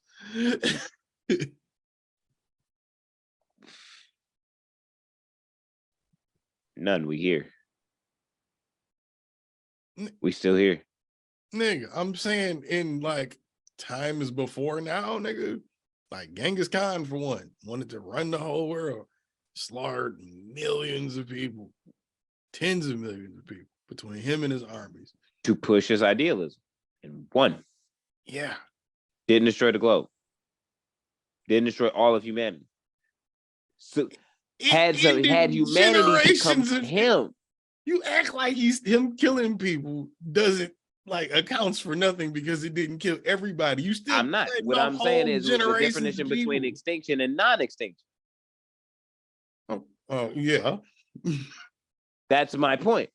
If we let off all the nukes in today's and just in a war sense, there was a nuclear war, there would be no existence of man.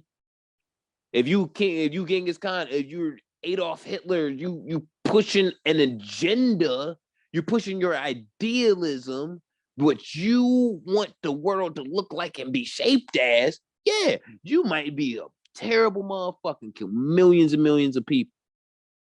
But you are not extincting the human race.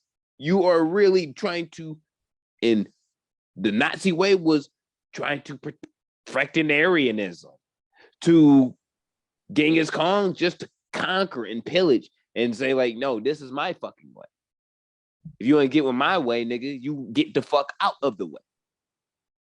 And I will put you out of the way. That's it. Well, okay, I guess you can't really prove my theory, but you can't prove my theory because I guess nobody's attempted to kill everybody. But at the same time, there's a reason we don't let certain people in power or try not to let certain people in power.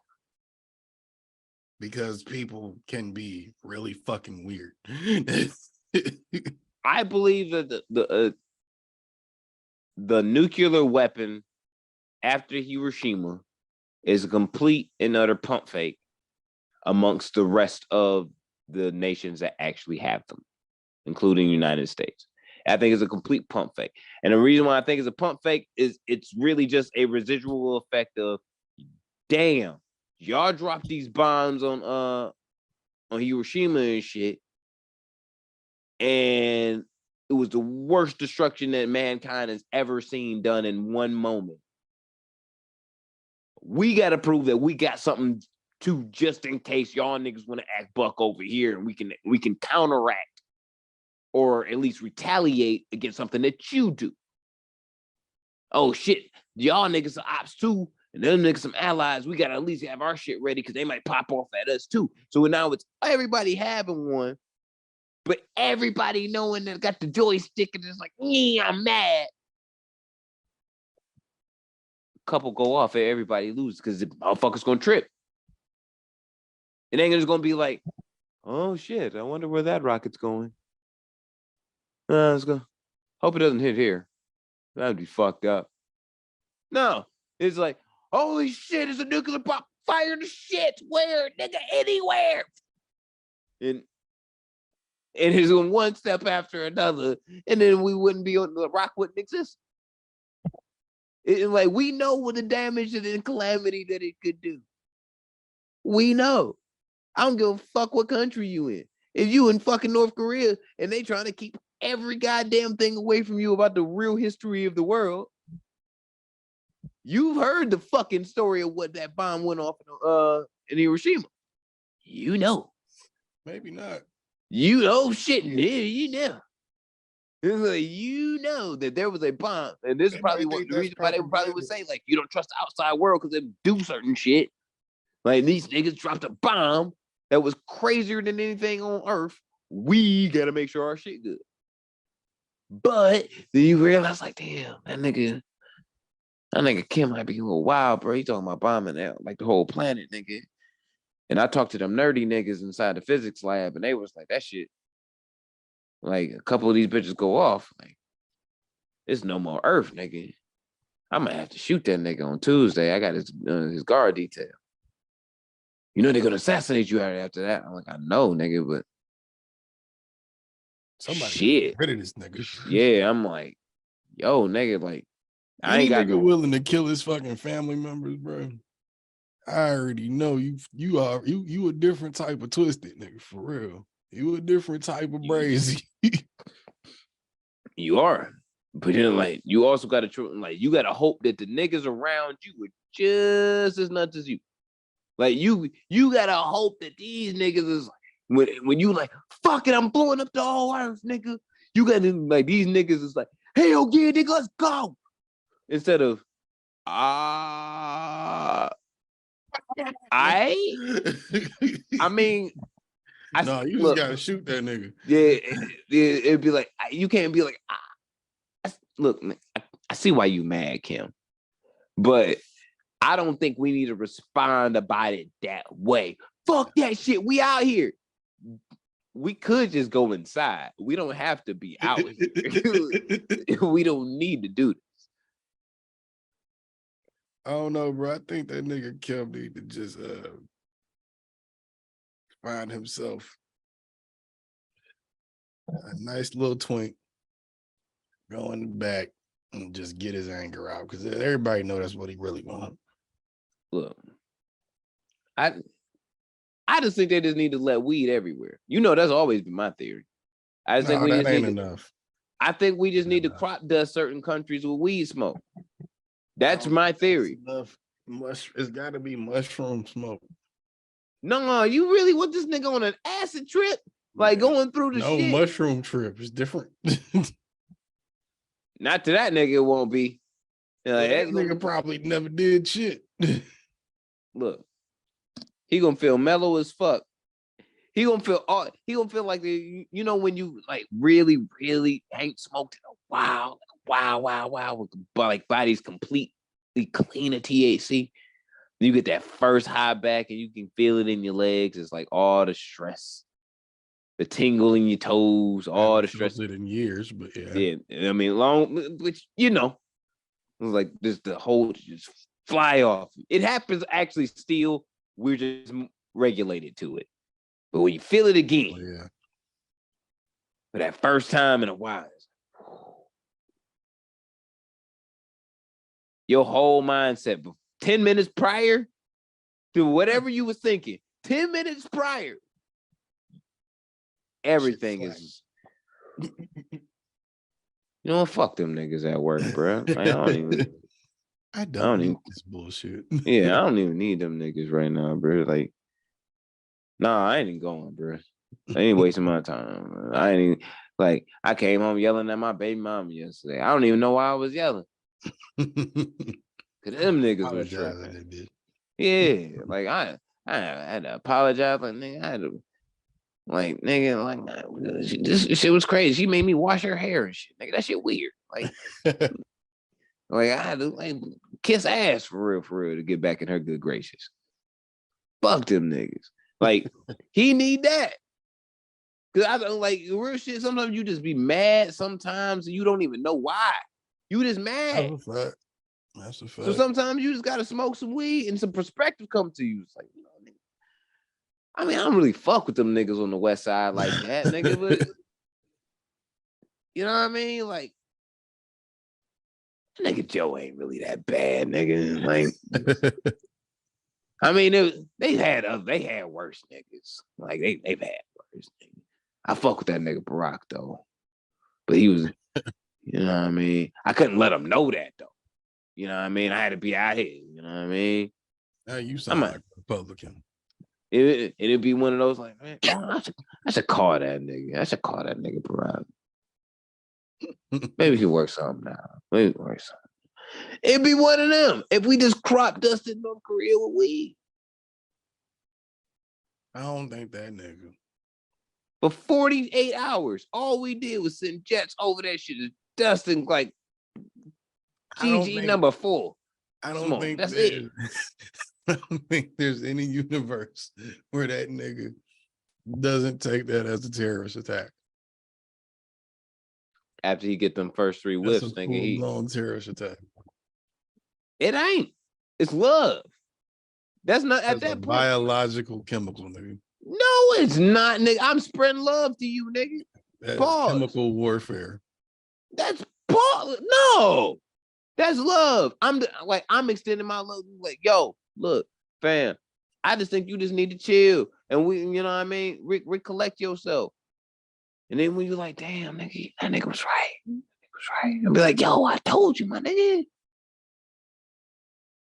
Like, we cool with all the other Asian peoples and shit. Nigga, why can't we be cool with you? Why you tripping? I don't even know, nigga. Nigga. That nigga is willing to kill his family members. Because he ain't never smoked no weed before. That nigga probably be doing coke if you think about it. Wait, yeah. He ain't done no weed though. Imagine if Tony Montana smoked some weed before going to go see Manolo. At the end, you know the part I'm talking about. Instead of like snorting an 8-ball on the way from the helicopter to the car to Manolo's. Definitely would have been a better move. Bro. He might have just punched him instead of shot him. Yeah. You can punch him and he would have understood. He would have been like, yeah, I know I didn't tell you, bro, but why you tripping?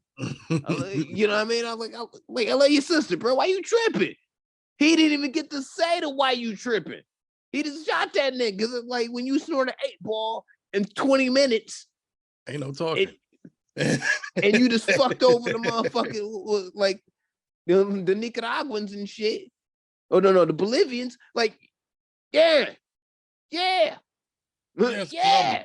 Like I'm a little tweaked out right now. You banging my sister too, plow. You know what I mean? That's very Kim Jong-unish. Like, but if he would, like, but if nigga, you ain't even gonna let me explain, nigga. Right? Like, you know what I'm saying? Like, so it's like, yo, if he would just smoke some weed prior to, everything would have worked out differently. Manolo probably would have told that nigga, like, yo, damn, you told Sosa like to suck your dick. You know that nigga, fuck you. How mad was you?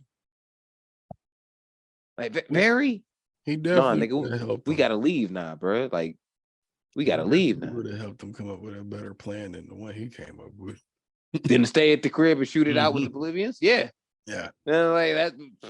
Take his sister home, snort more coke. A million different ideas. I don't know why that was the one he leaned up on, but and then he couldn't account for Gina trying to shoot him. Like, nah, she shot him. That was if he didn't take her home, she would have never been able to do that. Nah. He wouldn't have felt that bullet. Like who knows how many more bullets he could have took before he got shot in the back. Or at least if he wouldn't have already shot. Probably could have avoided all of them. Yep. You know?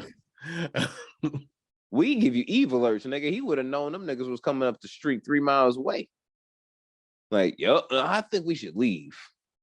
I think we should leave right now. I don't know. You ever seen somebody overly cocaine? You ever seen somebody overly cocaine though? Like they just way too niggas will run for no reason. Yeah. And they paranoid as shit from something. They scared from something. But them niggas just running, bro. Full speed, sprinting. I'm trying to think. In New Jays. Not that I knew they was on it, but no, not in person.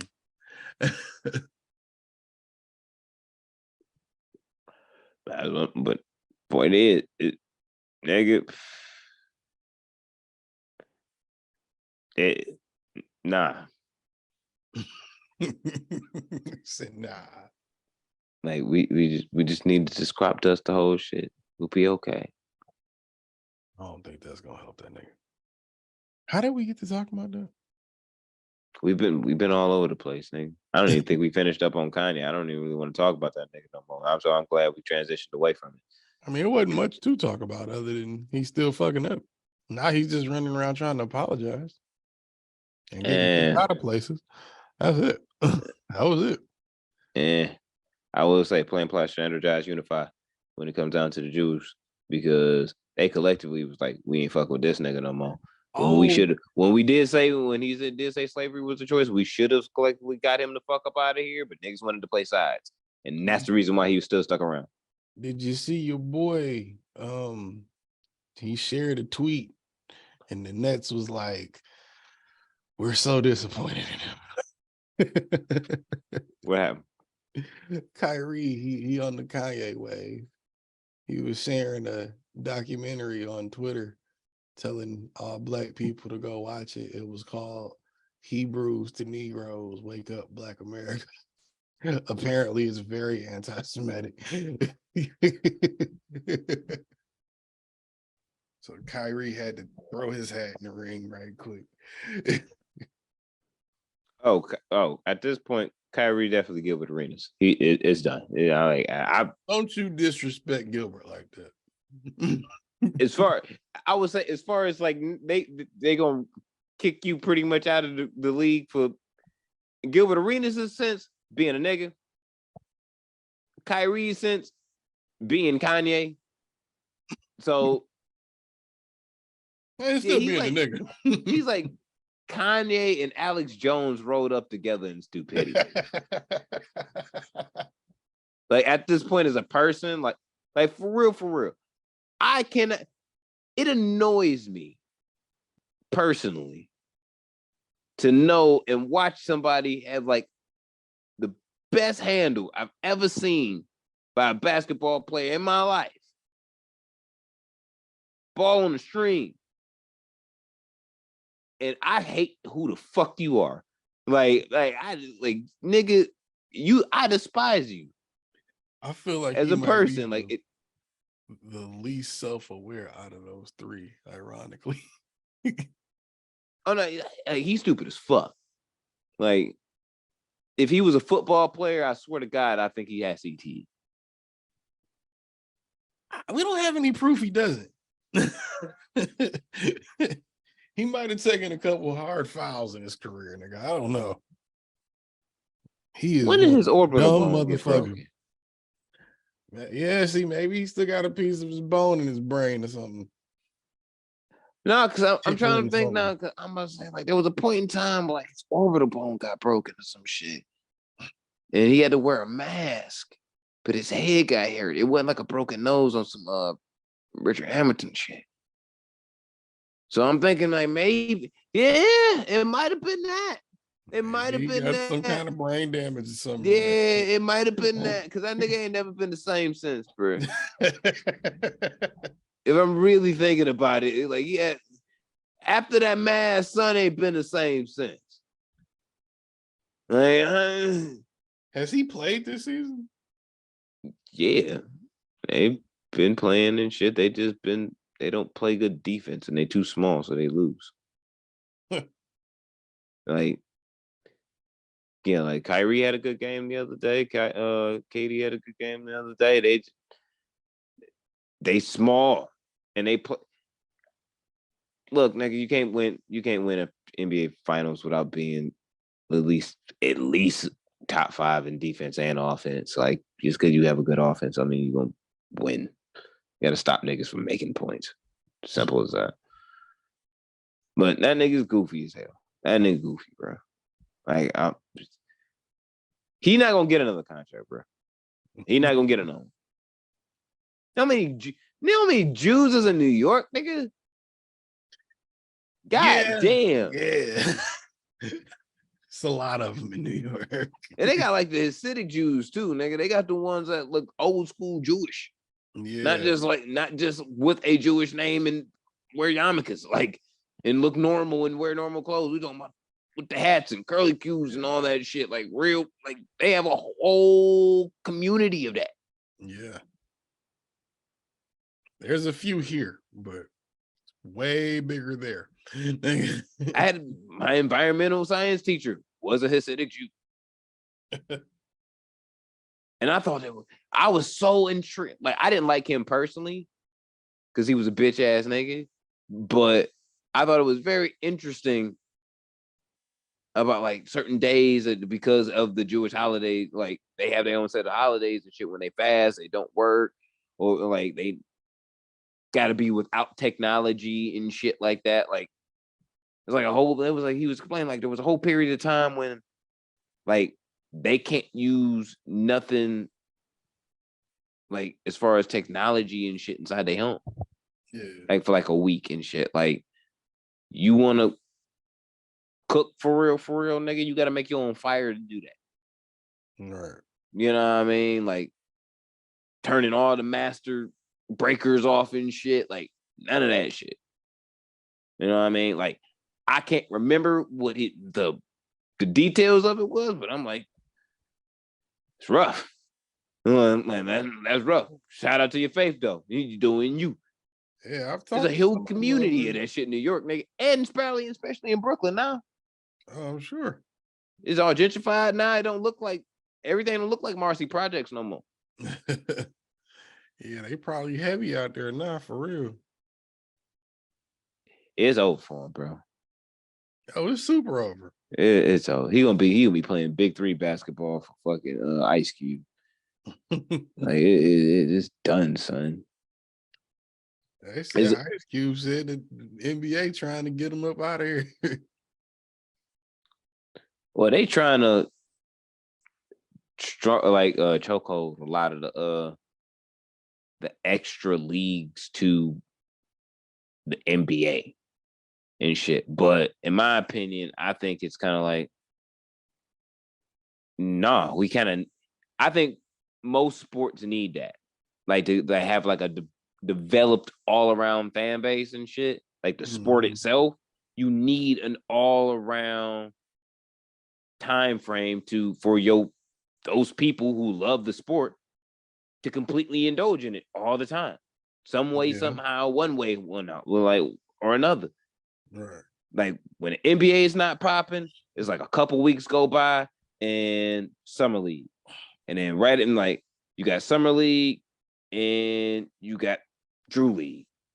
Depending on what year it is, you would get also in that same summer the Olympics, which is my favorite years. Because it's like basketball all fucking summer. And you get Big Three. Then you get a month and a half off. Boom, NBA season. And then we right back in the chain. And like at the start of basketball season in NBA, college basketball starts. So you get that all the way around fixed. Let it be. There needs to be different versions of the shit. There's different soccer leagues happening all year round. All year round. All right. So they have the executive level problems. Like them niggas can't get along and running through commissioners and shit. Motherfuckers be robbing each other. Buy that little shit. You know what I mean? Normal business. But they have their problems. That shit year round. Football, they trying to get that same shit. They trying to run that shit year round. They get the spring football and regular season football. You got the college football. They trying to do that shit year round to keep the relevancy of the sport going. You got to keep it. But the Big Three is something. It's something for real, for real. It's good talent as long as Ice Cube keep hiring niggas. Yeah, I can see that. Like you keep hiring niggas like Steven Jackson and them niggas, Matt Barnes and them niggas. Like niggas. Yeah, like who? It's like watching the N1 games. Yeah, we're not tuning into that. You know what I mean? You got a bunch of old niggas who used to be the shit. Yeah. On the court, being coached by niggas that used to be the shit. That shit dope. I fuck with the Big Three. Yeah, I fuck with it too. Now, what all Ice Cube need is like a $500 million investment to like really expand some shit, like the marketing value and everything of the team as far as getting it out there to because just doing it with like FS1 like every now and again and ESPN every now and again, that's not enough. Like he needs more. That shit needs more. Cause you catch 1-2 games a week. And it's like, we need more. You got to separate this shit out. Have a game on Monday, game on Friday, primetime game on Sunday. Like, you can do that shit if you have more money, but that's about it. Shout out to Ice Cube, though. I do admire the fact that he's done that. It's a black-owned sports league. Yeah. I think the only Kanye, one. I'm pretty sure it's the only one. Oh, wow. Sports league. That's dope. I didn't know that. But yeah, I was just saying, speaking of Kanye, too, that nigga came out on Twitter. I was like, I don't know why the fuck that nigga bringing my name up. You had to ask him what he meant. I ain't got nothing to do with that shit. Why? Who bringing who up? With Kanye bringing up Ice Cube, talking about with the Jews, he was saying he was going to finish what Ice Cube started. Ice Cube made a tweet, was like, I don't know what the fuck he's talking about. I ain't got no problem with no Jews. I ain't never been anti-Semitic, and I'm not. I don't know what the fuck he talking about. You got to ask him what he meant. I don't know. That nigga don't know what Ice Cube was. That nigga don't understand what Ice Cube was starting or started. He don't understand that. His brain does not register that shit.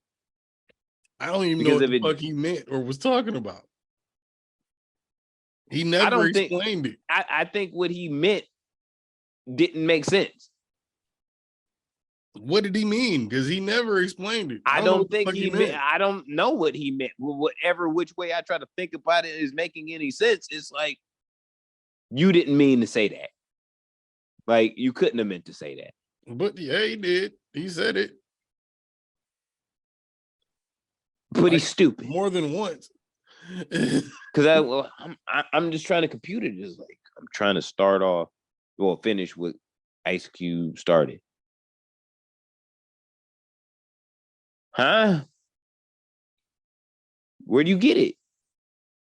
I don't know if he and he's talking about with the Jews. I don't know if he means with music, like Jerry Heller shit. Like, I don't. What does that mean?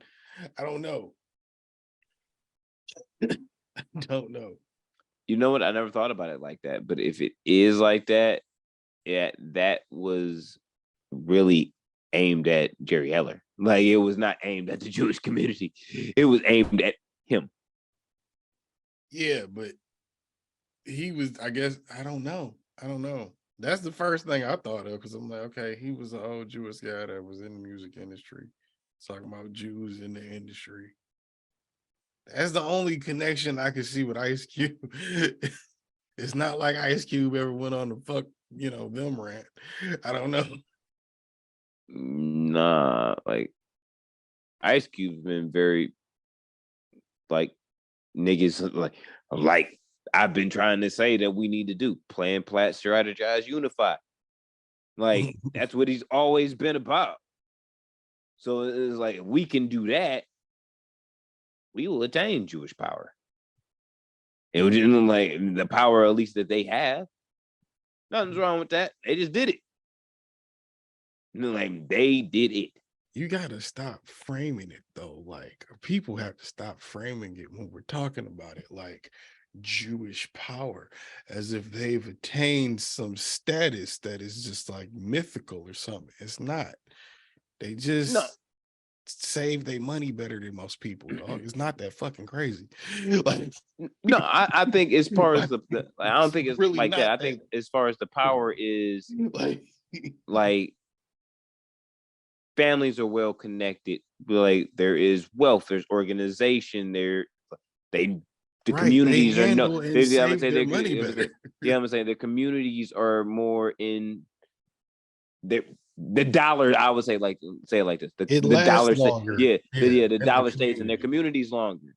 You know what I'm saying? Like, they shop with themselves. You know what I mean? Like, the shit that we want to be able to do, but we choose not to for one reason or another, because the new Balenciagas came out. You know what I mean? Like, well, you know what I mean? Like, they've done that. So it's not impossible for any other race to attain that. That's what I'm saying. When I say, like, Jewish power is the power that it is I say that with the mysticism that everyone has in their mind. It's not mystical.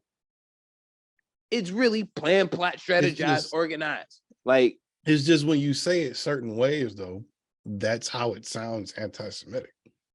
It's not that the idea is necessarily crazy or wrong. It's just how the shit is framed. If niggas say it like the Jews run everything, that sounds like, hey, it's their fault. Which sounds like some other shit. It depends on, I think, how you critiquing it via the context. Are you saying it in the sense of you're mad that that's the way it is? And what the follow up to that is? No, that's not fair, because Kanye said that shit in 5 different emotions. He said that shit angry. He said that shit he made jokes about it. He said that shit with a smile on his face. The nigga was talking about how he wished he was sympathetic to it. He wished we could be like that. It was a bunch of different emotions he said that shit from. The fuck out of here. No. What I mean is, you have to be a person that's like, Kanye doesn't word things right. Anyway. So, like, that's the price you pay, nigga. It's never gonna come in like, he could have just shut the fuck up. But the reason why I'm gonna double down on the fact that that was free and anti-Semitic about it is because he doubled down on the definition on why he said it. If you apologizing for some shit, it's just my bad. He know the definition why the fuck he said it. You know what the fuck you mean, because you've been trying to apologize about it for the entire fucking week. Even if you didn't get it right the first time, you can nail this shit the second time. You ain't get it the third, you can better get it the fucking fourth. No, Like, no, you know what I mean? Or just straight up just stop talking about it. But when I speak on the plans, plot, strategize, unify that the Jewish community has done, I speak in jealousy. Because I'm like, we can do that. And like, we can fucking do that. And we stop just acting like untrained niggas. Like, come on, yo. Like, I don't see why everybody is so hung up on that. I mean, I get it in terms of hung up on their community doing something the same way as another community. The blueprint. Yeah, because the Jewish community, like the Jewish people, have been shit on for centuries. But when you see, and then when you finally figure it out as a people, especially in one country, for sure, you figure some shit out. Oh yeah, we going ham. When you see it's not working like that with us though, or like with when you see replicating that is harder than it looks. You know what I mean? Oh, it's hard. Oh, it's too many niggas that shoot themselves in the foot when they connected to some other shit that'll bring down some other shit. Oh yeah, it's hard to stay in pocket for 100%. a long period of time. 100%. All the Jewish people that I know, for sure, all of them ain't like rich in entertainment industry and shit like that. Some of these motherfuckers is normal motherfuckers, bro. Yeah, some plenty of poor Jews running around. Yeah, I would say some people. Everybody thinks they're like these big. Well, yeah, I think there's a lot of people that don't actually know Jewish people too. You forget about that. There's a lot of people in America and like don't actually know Jewish people. Like they don't personally know any. Like that's true. I think that might also lead to the fucking just retarded mysticism that is like the Jews control everything. Because it's like how many people, you know what I'm saying? When you see one, at the very least, you see a yarmulke. For a woman, you probably wouldn't know until she said something. You know what I mean? Because I don't know. Do Jewish women like wear something too? I don't know. Yeah. I think they have like certain dress code, but yeah, like I guess a Jewish woman probably wouldn't know unless she told you. They probably wear yarmulkes too. I feel like why wouldn't they wear yarmulkes too? Because I've never seen a woman wear a yarmulke, yo. I feel like I have seen that. I feel like I've seen that. I don't know. We need to get a Jewish person on the show. I need a Jewish girlfriend. Like I got questions and shit. like for real. Greedy though. Like for real. Do we have any Jewish people in the chat? No, but King Flex says I guess he sold dope to some rabbis and they just the same as everybody else. Oh shit! I don't know. Rabbis came in. I would say shit. If rabbis be trapping too, like, I mean, yeah, but we know this though. We kind of know this. Though. Remember the Irishman and shit when Robert De Niro did that blew up the fucking laundromat and he and Harvey Keitel was like, "Yo, I should have just let the Jew mob have you." Yeah, like they got their own mob too, fam. So it's like they get down. You know what I'm saying? They get down too, fam. Niggas, Kanye talked about it, nigga. The Jewish mafia. Don't do that. Don't do that. Don't do that. Let your mans die on the cross. Like just let them go. That is not my man. Stop saying that shit. Let him go. It wasn't my man's before this shit. It was. Stop playing. Like this nigga ain't been my idol in years. You have defended that man for 5 straight years. You were going to like I'll let the defense die here. I'll let it die here. I will not hold you past this episode. Okay. But I have not appreciated that nigga since 2016, dog. Yeah. At least. I understand. It's But hard to it is 2022. try to understand it. There is no understanding. It is because you know he's sick, but he ain't gonna take No. nothing for it. I don't know he's sick. I know he's stupid. We I know he's sick selfish. too. I know he's a narcissist. I know he is Bipolar. OJ. No, he's OJ, nigga. No. And the nigga is bipolar. He sat up there in one of his little because he not videos. black. He's not black, but he not black.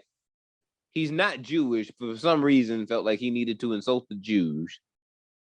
And he's not white, but he wants to be white, but the whites don't want him to be white. So he don't want to be white. He just want to be accepted by white people. He's not. No, he wants to be white. Well, by rich white people. He's not black. He's Kanye. He's OJ. No. Yes. Yeah, but no. It's more so just the acceptance part. You know what? Lil Duval ain't said it. I ain't said it out loud, but I know the worst thing that could possibly happen to this, it would make him OJ for real, is if he murdered you know who. I thought that would. I'm not gonna say it out loud because I don't want to put that energy into the universe. But you could see his dumb ass being crazy enough to fucking do it because he spazzed out. When you said that shit last week, I thought about that. I was like, that could be the only way to ramp it up from here, you know? I mean, so I don't need to ramp up anything. The disgust of the shit is the fact that he has the idealism to lose it. Man, instead of Jew, he'd have a TV show. Like, this nigga could lose his motherfucking mind because real shit, like I said last week, he already lost everything. So all you got to do now is lose the rest. You lost all your your support system. You may got your yes man, but maybe a couple of them is being hard to keep one of those around you. You might be able to hire a yes man if your turnaround is every 4 weeks. Per yes man, that shit starts to get annoying because it's gonna start getting harder and harder to find. I don't know how many yes men he got around him. Niggas, talent agency dropped him, the record label dropped him. Fucking who's around him other than him? He might actually be alone now for the first time. Or like it might only just be his friend. At this point, he got his push. At this point, all he got is push. I don't know if he got pushed, dog. You gotta stop saying that. I don't know if he got pushed anymore. Push ain't denounced him, so that's all he got. Well, just because Push ain't fucking canceled him yet, don't mean he's answering his phone calls. Nah, but I am. Look, not saying that you are. Don't say that. No, I'm not gonna insult you this way. But if you were a super coon and you own the company that I am president for, and it's like I may know this about you before the rest of the world knows. I may go home, talk to my homies about it, all types of shit. Yo, I'm making this guap. Everything good. Boss makes it a little hard, but I make it do. That nigga is super cool. Though. I don't really fuck with that nigga. I own some 100 though. That's all right. Them niggas know. I know. Maybe the people that work around me know. But that's it. But when it comes down to the world knowing, and I'm the face of this, and everyone knows I am the face of your company, and now the world knows you were super cool. It made my job way harder than what it was normally was. Right. Even if you yourself made it harder than it already was, before anybody knew, just you being you all right, I gotta figure out a way to work around this nigga, but I can make it work. I can make it work. That's been what's been Push has been doing this entire time. I feel like. Even though if he's not homies with him really for real, is I can make it work. Like I can make it work because I can just be like, hey, that nigga, that's just Ye doing Ye, nigga. Like I don't agree with it. That's just him doing him. Like, you got to ask him, nigga. I don't want no parts of that. The interview he did with Lex Friedman, I watched that one. That was sometime this week, earlier this week. He said Def Jam gave him that label, and he never really wanted a record label or wanted to run one because he didn't know anything about running a record label, which I thought was a cop-out.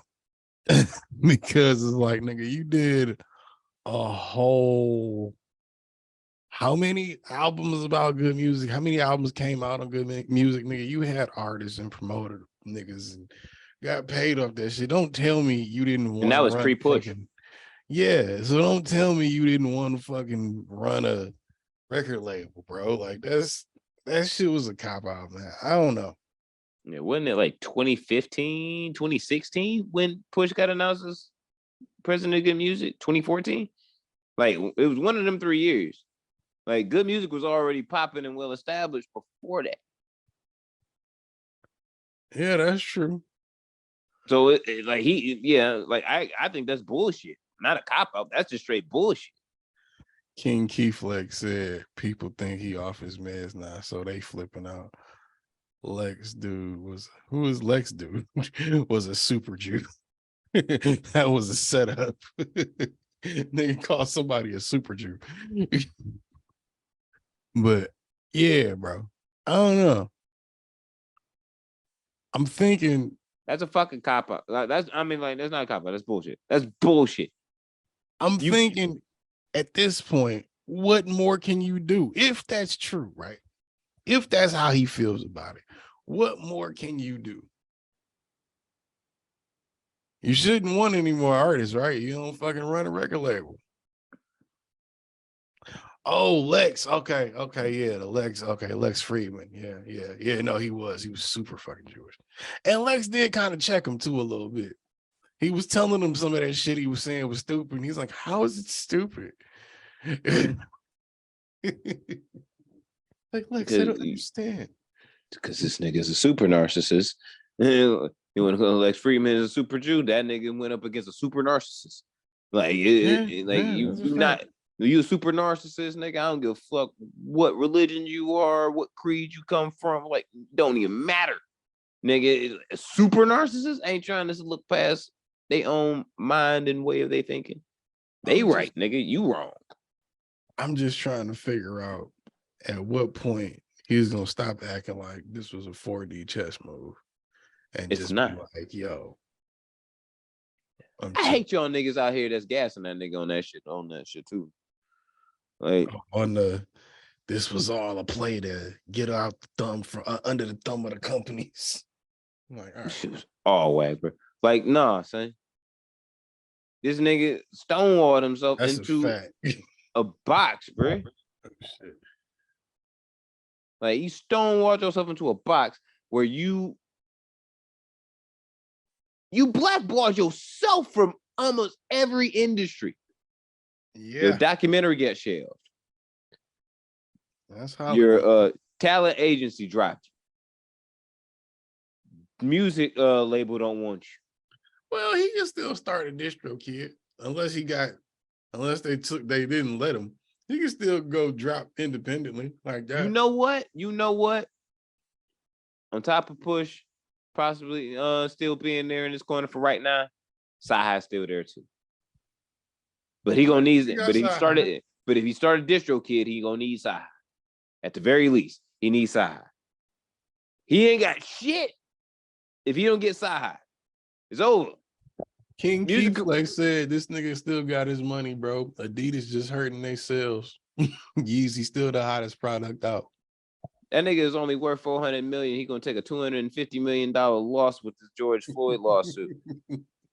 If you do the math, that's only $150 million still standing. Not to mention other and that's gonna be remaining, and he's gonna fuck that up in the next 2 weeks. Yeah, he could probably blow that in a month. This nigga is a goofball.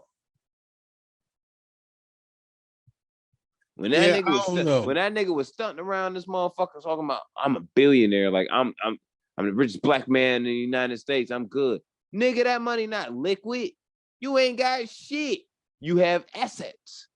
Assets can attain and lose value. If you make it lose value, then you don't have $10 billion. You have what is the remaining value on said asset. I didn't go to college. I just smoke a lot of weed and read books. I don't know, bro. It's pretty fucking obvious that through all of this shit, but one thing you shouldn't do if you get rich as a black person is, just not come out and start shitting on people. Don't be a fucking racist. That too. How about that? He got all his money in Balenciaga. Balenciaga don't fuck with him no more either. They got rid of him too. Everybody gone. Everybody, like, that's what I'm saying. Like, you didn't. If Joe Budden gets blackballed from let's just say at this level right now, no one fucks with Joe Budden on the rap or podcast level no more. Hypothetically, that nigga could probably still do radio if he can get a job. That nigga, I'm gonna say that nigga can still do. He can still act. He can still do Patreons and shit independently. I ain't saying he can act, but I'm just saying, like, it's not unavailable to him. Like, he can still probably executive produce some shit. Like, he can still move around. It just, like, the selections and who would want to would be a lot smaller. Right. For Kanye, it would be a lot smaller as well. But it would be at a detriment probably to whoever worked alongside him. So, and that's the problem, is that you can't go to anything that's adjacent from what you were doing because you were already in those corners and be like, oh, I'm going to go do this because they don't want me over here no more, but I'm still going to get a bag. Dame, Jay, those are the niggas that could have done that. Because it would have been like, all right, y'all don't want us over here? You ain't going to tell me I can't get no money, nigga. And I'm going to go in that corner and go get some money. And they going to give it to like, but it's like, all right, yeah, we ruined this little pocket. Not saying that they did. But like, all right, yeah, we ruined this little pocket over here, but I still got $100 million over here. So I can go do that. Say, fuck y'all, wait this shit over, then come right back, get right back in the game, right where I left off. Like, ain't nothing ever mattered. When you have people in that same pocket everywhere you go, I can almost guarantee that there is a Jewish person on every single board that he was associated with, at least one. And if not, they definitely fucking married to one. At least one. Yeah, that's a fact. Like just one, nigga. It could be all niggas at the table. All men. All nigga 100%. 6 of the niggas is Nigerian. One of them got a Jewish wife. like one of them is really gonna feel away about what the fuck you said. Like, yeah, fucking to you. Definitely. You got some enemies everywhere you was at. You broke now. Yeah. Somehow you fucked that up. The one thing I understood from fucking high school economics was fucking liquid cash versus non-liquid cash. That's what that blew my mind. I was like, what? Liquid means if you do got So Yeah. and I was like, oh, so some of these niggas ain't as rich as they think they are. No, a lot of niggas living on credit. That's what it is. This No, nigga you King living off of Key Flex valuation. That's what you living off of. You living off of valuation.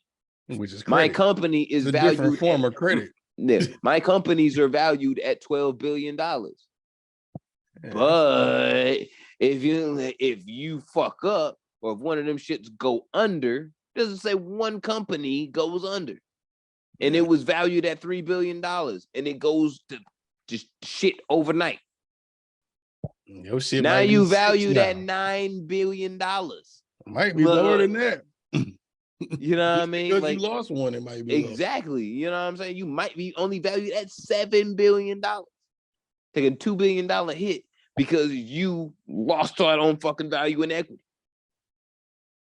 So This nigga King Key Flex said Kanye is not a puppet. LeBron, he keeps it real. LeBron is a certified puppet.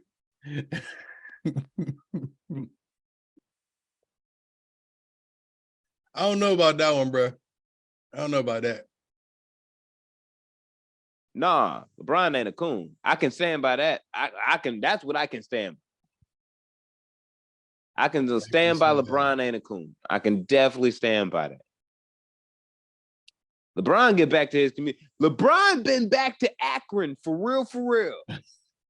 Why would you say that? What makes you say that is my question. But LeBron actually has a school that's up and running. Yeah. Guess whose school got shut down for being anti-Semitic? Did the school get shut down too? Yes. Parents started pulling the kids out of there. I bet because they were Jewish. You think the tuition, what was it, $15,000 a year? I mean, like for tuition or some shit like that. Yeah, in California, I think it's in Calabasas, if I'm not mistaken. So yeah, give all of that money back too, fam. You know what? On some real shit, on Blood Gang Latino. Bruh said he had D1 prospects at that school. And the barbershop show is pandering. That's what makes LeBron a puppet, I guess. I don't know. I like the shop. It just seemed like a regular ass podcast to me. I think it should be longer. But I've only seen like 2 or 3 episodes of it.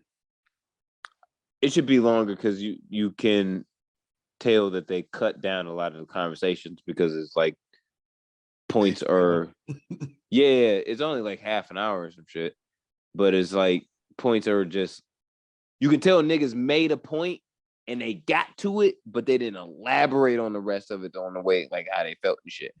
So like of it or some shit. Yeah, like they get the gist, you get the gist of the point and then it's move on and you like the one with Don Cheadle on it and shit and Jimmy Iovine, that one was good. Cause you got these niggas like really actually having like a barbershop conversation. They was more free flowing. Every episode ain't good, in my opinion. Like the Barack Obama one during the pandemic, that was just okay. Because I still gotta watch the Jay-Z one. I would say Barack wasn't there. Like he was or some shit. Yeah, like Barack wasn't there. But yeah. All the kids, like this nigga had D1 prospects there and shit, but I don't know why I always imagine this nigga running like a school with little kids in it for some reason. It was supposed to be for I think K through 8, and then they extended it through K through 12. From what I saw when it was the closure and shit. But yeah. I'm sure some of those kids that were D1 that were from probably poorer neighborhoods. If you living around Calabasas, can't be that poor. But I can't pay tuition poor. Probably was going there for the notoriety of we trying to be a basketball school like Sierra Canyon and Chino Hills. Like Yeah, for sure. I get that. Wasn't that where his kids was going? Sierra Canyon? Hey, I think his kids. Yeah, I think his kids do go to Sierra Canyon. That's what he I know was LeBron's kids about. go to Sierra Canyon. Bronny and the other little nigga. That's crazy. Like, but it's a big basketball school. It's a deep, you know what I'm saying? Like, it's a basketball school. Chino Hills is too. And that's where the Ball brothers was and shit. So, like, I understand that you're trying to be on the private school level, D1 basketball, high school basketball and shit. I get that. I get it. You got to do that to compete with it. But for those kids, they need to get noticed. They need to play games. They need to have scouts see them. And if you acting a goddamn nut and the school gets closed, well, they ain't give a fuck about you or not. Whether they care or not. That shit wild. What? Now I can't hoop and get these UCLA, USC scouts, the UNLV scouts, Oregon scouts ain't checking me out because we ain't got no games. I can't play them. Yeah. We don't got no skate. Guess what, nigga? Basketball season is now. High school, now.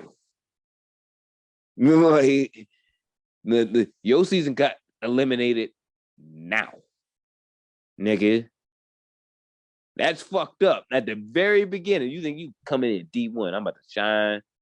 This Kanye school, I'm about to act an ass. We may suck, but guess what? I'm going to get 6 dunks a game and drop 28 points in this bitch and get 11 rebounds.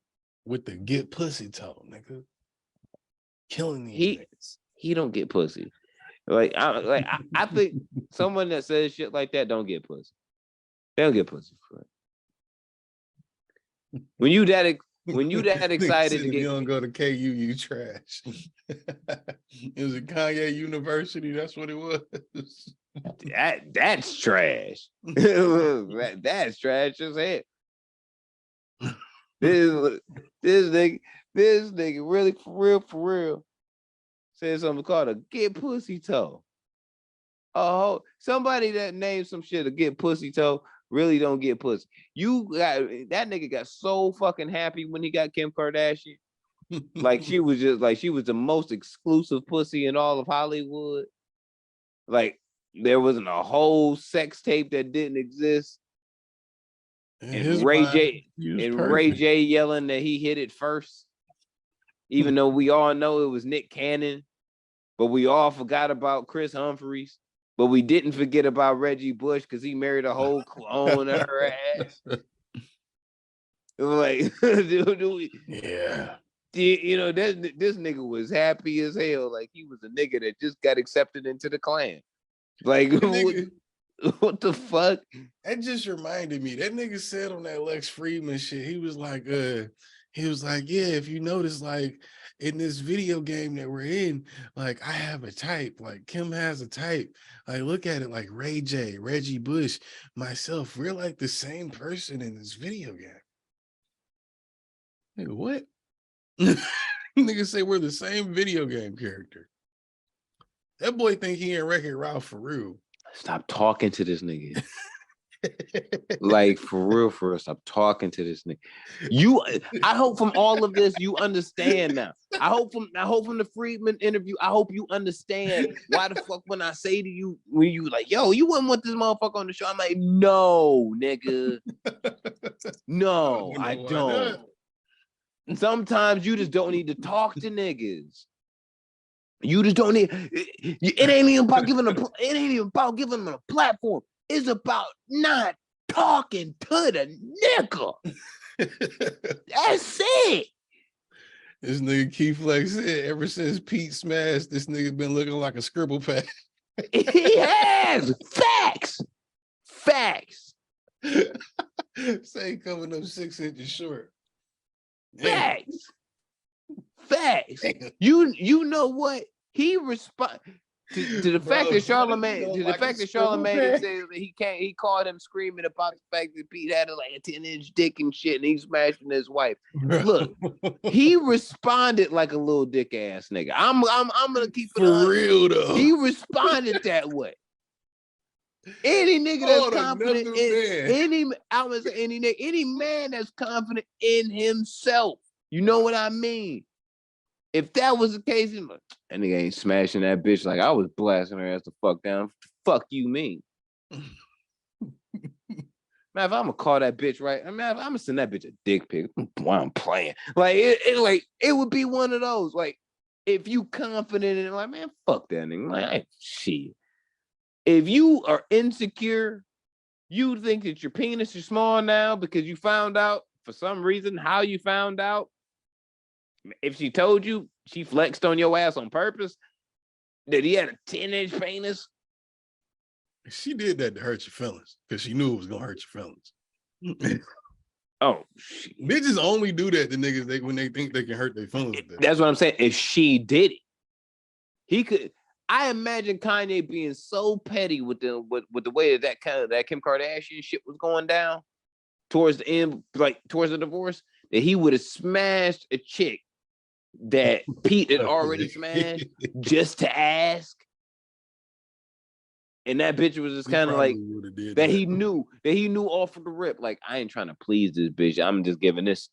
She's already gonna have this. She's gonna have the story that she fucked Kanye West. So she gonna be happy at the end of the day. I told you that nigga was on Drink Champs talking to it was like two girls in the back. He was on there talking about once you my girlfriend for life. Bitch, I buy you a house. Like, well, I'm like, nigga, that's how you flirt, nigga. You buying bitches houses, nigga. He talked like the old head that you the old head that wino and shit that you didn't know was autistic because you just thought he was just drunk like the rest of them, but he was drunk and autistic. He be talking like that, like, yo, like you wildin', fam. Like, chill out. Chill. You wildin'. You can't just be talking to women like that, nigga. Hey, you gotta chill, bro. Julia Fox is cold as fuck, cross-eyed and out.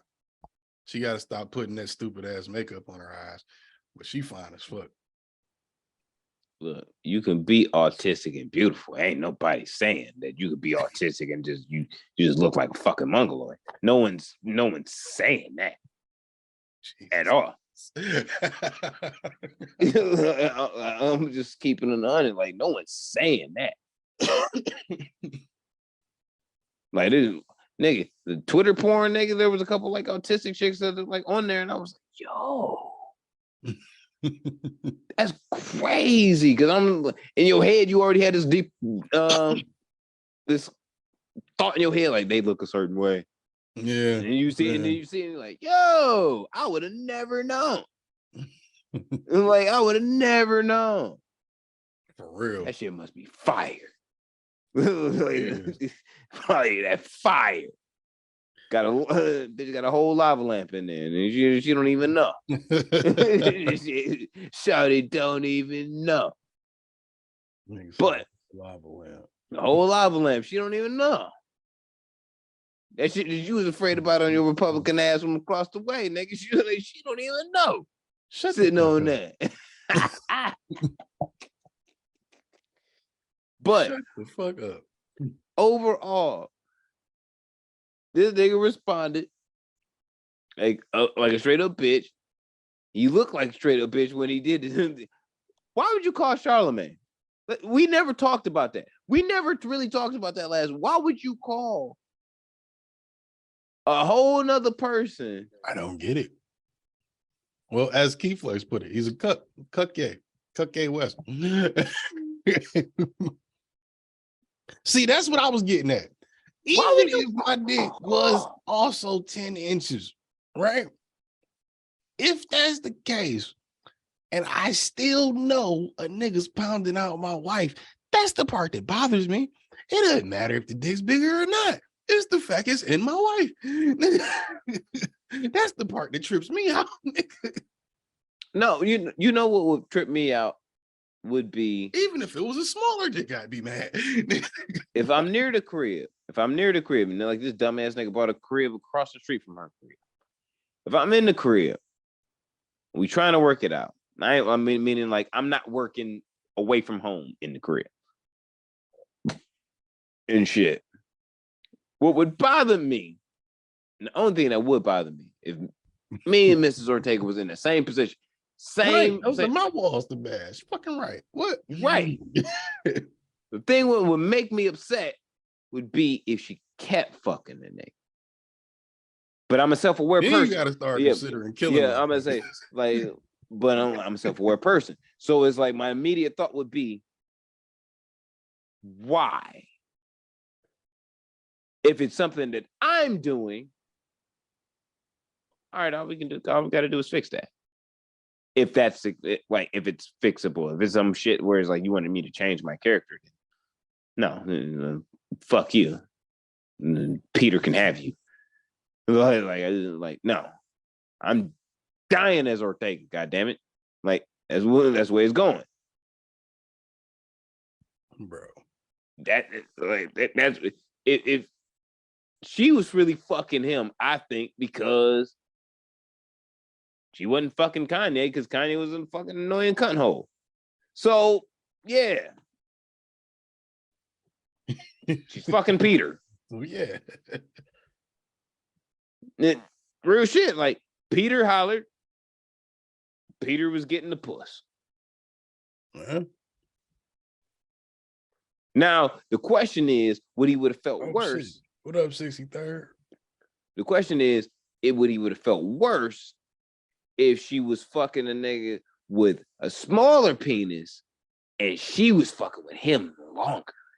Now that's the question. Then you getting into, is she doing it because she hates this nigga, or is she doing it just to do it? You know.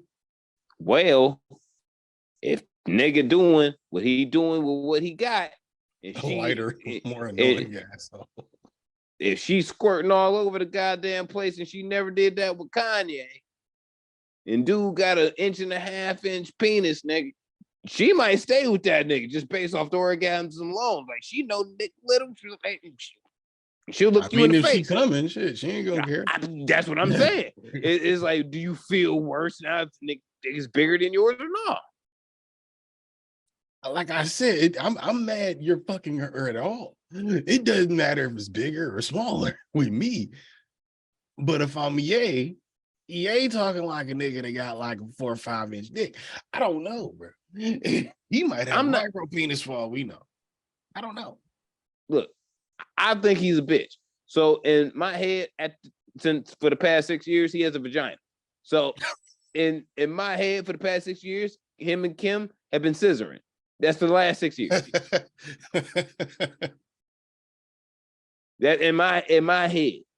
Because I'm like, this nigga been acting like a whole bitch. I'm not like, nigga, if I'm on the other side of the globe, if I'm in Indochina, kicking it with Buddhist monks and shit, smoking weed and learning how to float and meditate and shit, and you call me and it's like, yo, you know my bitch is fucking with a white boy with a 10-inch dick and you ain't gonna help me? How you supposed to be cultured? I'm gonna be like, nah, I'm not gonna help you. What do you want me to help you with? What am I supposed to do? That's your bitch. What am I supposed to do? I'm not even going to explain that. It was just what I said. No, I'm not going to help you. Whatever you assume help that you needed was, the answer is no. You're not going to help me. No. You're not culture. I guess I'm not at this moment, but I'm smoking. I'm working with the Jewish media and shit. Right, like I'm smoking weed with some monks, and one of them I'm for sure is named Lao. I've never heard him speak. Like I'm chilling, bruh. I'm trying to get my Zen right. What do you want? Help! Call Duval. Duval's maybe the only one that can help you right now. He's stateside. Click. That's it. Duval gonna be like, don't call my phone no more. He gonna laugh at that. And he gonna call somebody else and be like, yo, that nigga Kanye called me talking about Pete's penis. Ain't that shit crazy? And then that whole world gonna know. Charlamagne kept that low key for damn near a year.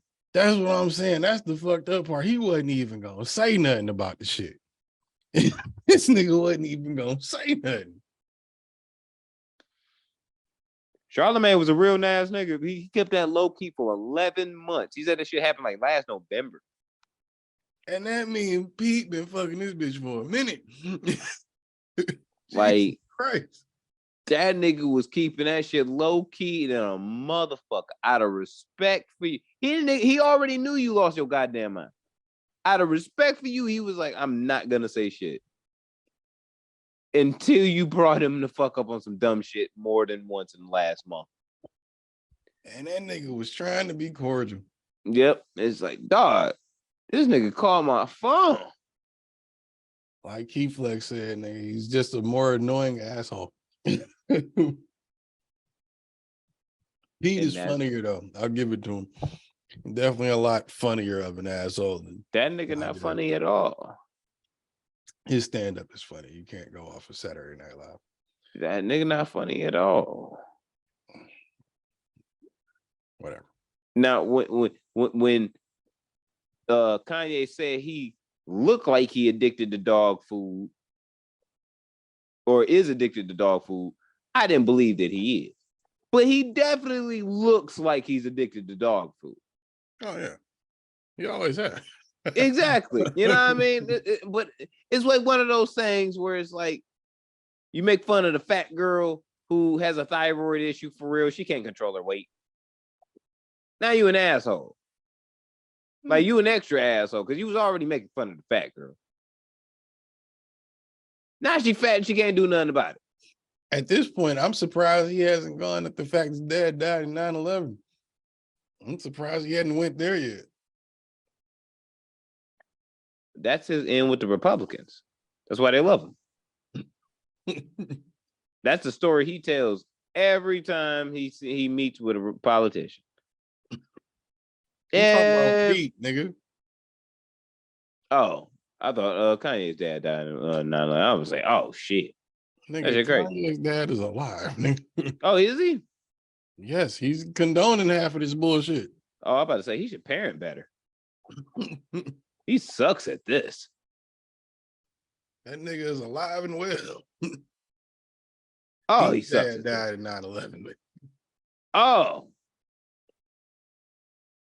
Oh.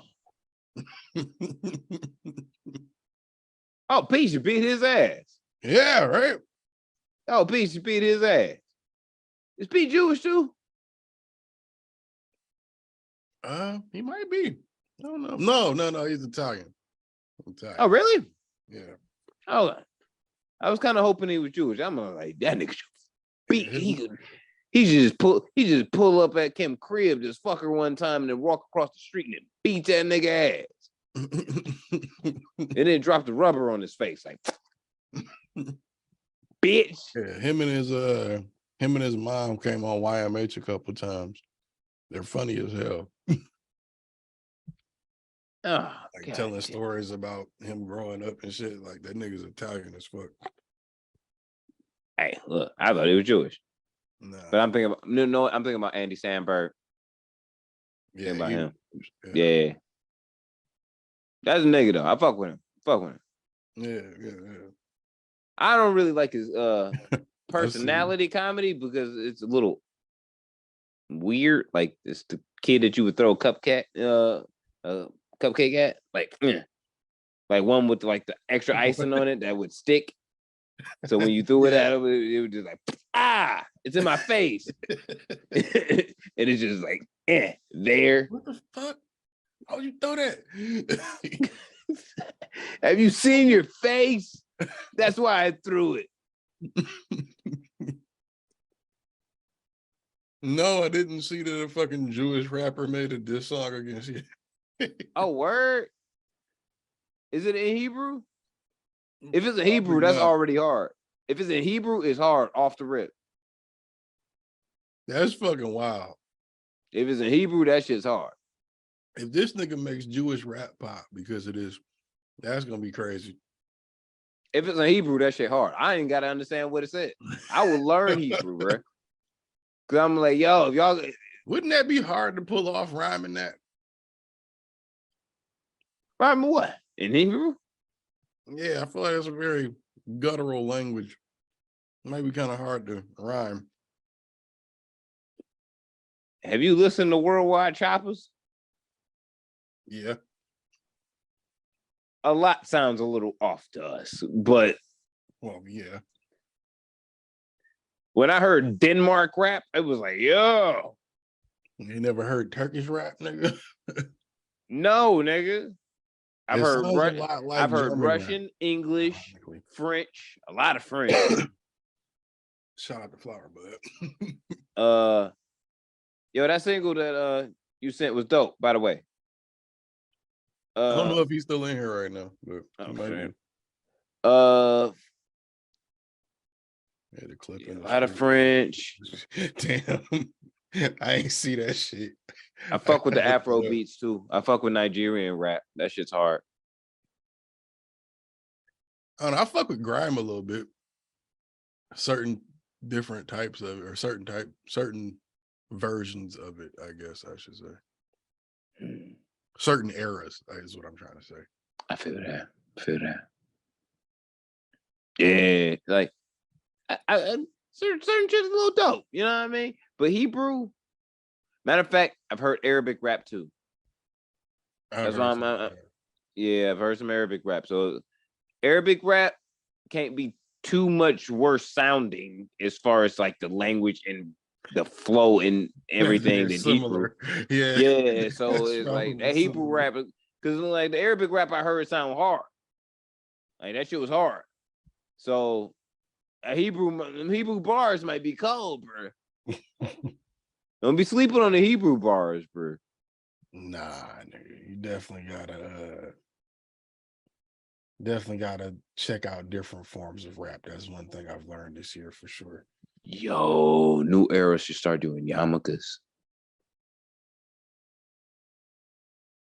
The fact Jack Harlow has not tried to do a custom version, or Drake. Is Jack Harlow fucking Jewish? The fact Why would you Drake just pick the white kid with the curly hair? because he's the white kid with the curly hair. That's that South Park you be watching this shit. That's your problem. That's your problem right there. It's the Cartman in me. You goddamn, yeah. Look at you see the white kid with the curly red hair, and you just like, yo, ain't he Jewish? Like, yeah, he's Jewish, right? Come on. Shit, I don't know. His name is Harlow. Like, all I know, he's Irish. I'm like, who knows, nigga? You know, Irish people have curly hair too, nigga. You can be Jewish and Irish, can't you? They're mostly like Celtics. I mean Celtics, Celtic, ain't they? Like, ain't that like some form of like Christianity? An Irish Jew? I don't know. Maybe, yeah. It might be the Celtic people, or what was the Celtic people. I don't know. Well, Casper. I'm gonna do that for YouTube. I'll check him out. I got a YouTube page where I do reaction videos to international rappers. But yeah, you don't understand. You don't understand English, but I do that too. Niggas have subtitles, motherfucker, and sometimes you just gotta go off the vibe. You don't understand English, nigga. I understand it better than you. You ain't even from here, you fucking alien. And I spell better than all Americans. I understand the language. You do not spell better than me. I do. You don't. I do. You don't. I have a great spelling vocabulary. Me too, nigga. Your parent was a teacher. Spelling bee right 4 years in a row, 5 years in a row. Never ran because I'm just 2G. I did it because I knew I'd win. See, Nobody was fucking with me. See, my thing was like, nigga, you could study like for like 2 nights straight and win a spelling bee, nigga, but you can't just get this jump shot or this left kick. So it's you know what I mean. Study, nigga. Ugh. No, I'm just saying that's what you could do to win that bitch if you really did it and you was a dumbass. But where I'm like, nigga, you can't just shoot my jump shot, nigga. Like God, that takes talent. You know what I'm saying? You got to get God on your side with that. You know what I'm saying? And Jesus bless me. Blood gang Black Tino Jesus. I feel praising. You know what I mean? Yeah, look, he posted this. What? Who is this? Well, yeah, bro. That nigga has officially lost his fucking mind, boy. Oh, it's over, nigga. Hey, yo, do an ad right quick. I gotta go with George in. I don't know why this nigga is just now. Why is this nigga showing up at your house at 5:15 in the morning? I just asked him that. I don't know what the fuck he's doing. Shout out to everybody listening across all globes, platforms and shit, all the different streaming platforms, Twitch, YouTube, Instagram, Facebook, all that shit. We love y'all. Like, share, subscribe, tell your homies, tell your homies, tell your homies, tell your grandma, even though she's not gonna really like it and shit, but just put it on her phone, turn the volume all the way down, just so she don't know, so we get that stream, because we appreciate y'all. You feel me? This podcast has also been brought to you by Zoom. That's what we are recording this on visually and audio-wise right now and shit. And as you can see, it has brought us all the available ways to distribute and get this video streamed to you on all these different platforms. We also have a saved recording, visual and audio that will be uploaded onto our YouTube from Zoom. And it all comes from that. It's packaged for this. It's step by step, easy to navigate and figure out how and where you want to distribute your podcast. You know what I mean? People want to be like us sometimes. You want to be gods. You want to feel like God. You want to get your voice out to the people like the gods. This is how we do it. Every single week, when we bless you with this audio dope that we know you love, I know you love, my co-hosts know you love, and we love y'all. You did. Zooming, nigga. Hey, and Restream. We using Restream to do this multi-stream. That's the new shit. And it seems to be working. This shit holding up. Like we everywhere. We only dropped frames like once and it said fair. So that's kind of dope. I'm gonna pay for that shit. Yeah, we everywhere right now. You know what I mean? Like, matter of fact, I just have a feeling tonight. Shout out to whoever listening in the Congo right now. I just feel like there's somebody listening in the Congo right now. Fuck it might be. Yeah, that's really fucking with us right now. I feel like there's something in the universe that's like, yo, thank that nigga. That one person. Matter of fact, hey, pull up YouTube on your Twitch. Pull up on your Xbox Live, like the planet scale and shit, where you can see where people are at and shit. That one little dot in the Congo. Shout out to you. I know you listening, bro. I know you listening, fam. It's out there right now. The universe telling me that shit. Nigga said the universe telling me that shit. Nigga, it was just something that was like, yo, there's one person in the Congo. Shout out. Oh, shit. What else happened? You know what I mean? Maybe one day that nigga will show up to a live show and be like, yo, I was that one person in the Congo, yo. I was the one nigga. It was me and my whole village, nigga. We was all listening to that shit. It was like, oh. They say stateside. They say UK across the pond. They didn't say the Congo, nigga, to the day. Oh. Dog, that shit would be dope. We love y'all. We here. We here. Yeah, we be getting some plays in some weird places sometimes. I gotta check the stats. I ain't checked them in a minute. Look, if the UK love us, we love y'all. We will leave. Oh, nigga, I'm already we will leave. We will. I am on the first fucking flight out this motherfucker to the We UK. will leave. I'm convinced my wife live over there anyway. Nigga. We will leave, nigga. This fucking rate. I speak 2 languages. I can pick up 2 more. Like, I will leave. Like, guarantee. Germany ain't that bad right now. Oh no, it's gonna take me a minute to pick up German. I'm gonna keep that 100. That's not Latin base. Nigga, house. Like, I can read French. I can read French. I just can't tell you what all the shit means. Like, I can read it. I understand the alphabet and the way like everything's pronounced and shit, but I couldn't tell you what the shit means. It's Latin based. Italian, I can work my way around. Like, I'll be all right. You drop me in the middle of motherfucking Sicily, I will be okay. Yeah, I'm gonna need a gun, but I will be okay. I read Spanish and Italian better than I speak it. And I think I speak French better than I read it. A little bit of French I can speak. Nigga, I know bonjour. I know au revoir. That's it. As far as speak it? Yeah. Filet mignon? That's a thing. It's a cut. Whatever the French word is for John, I need to know that.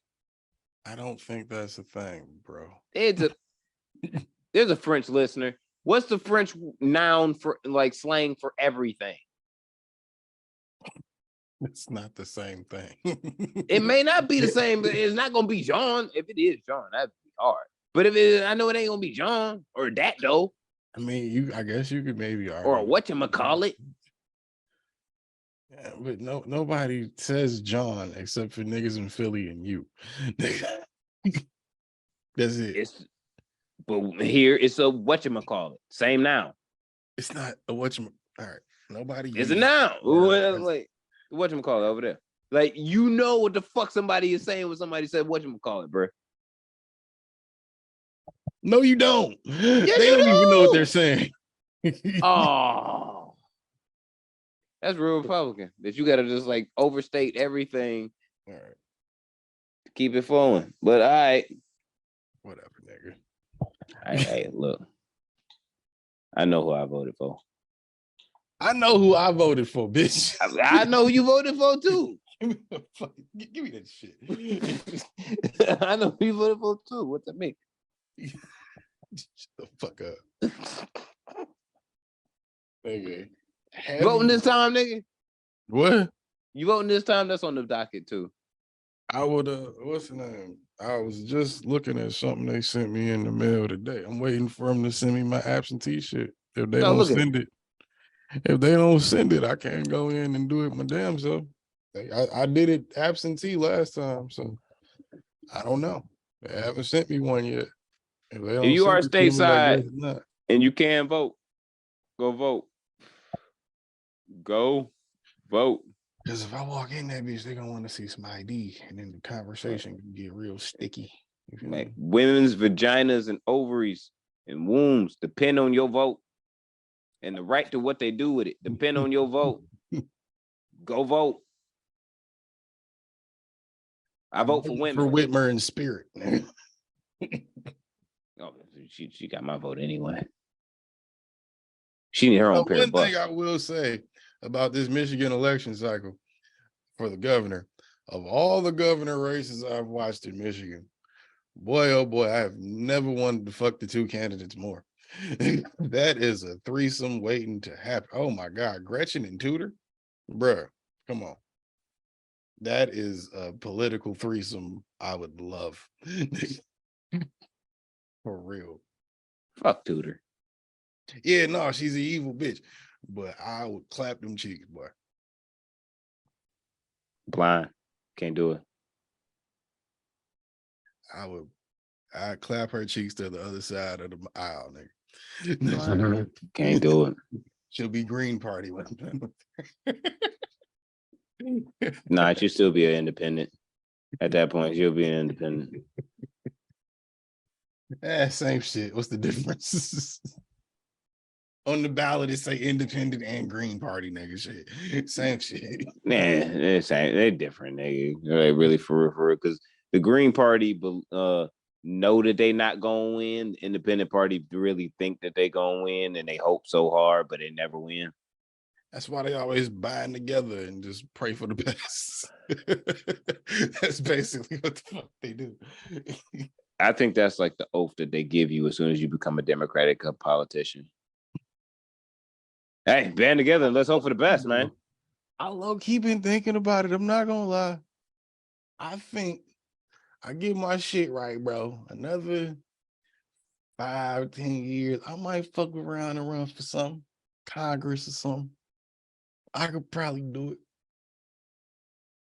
I got just as much a shot as these other goofy motherfuckers on TV. And you can document me saying that and watch them play this in an ad against me one day.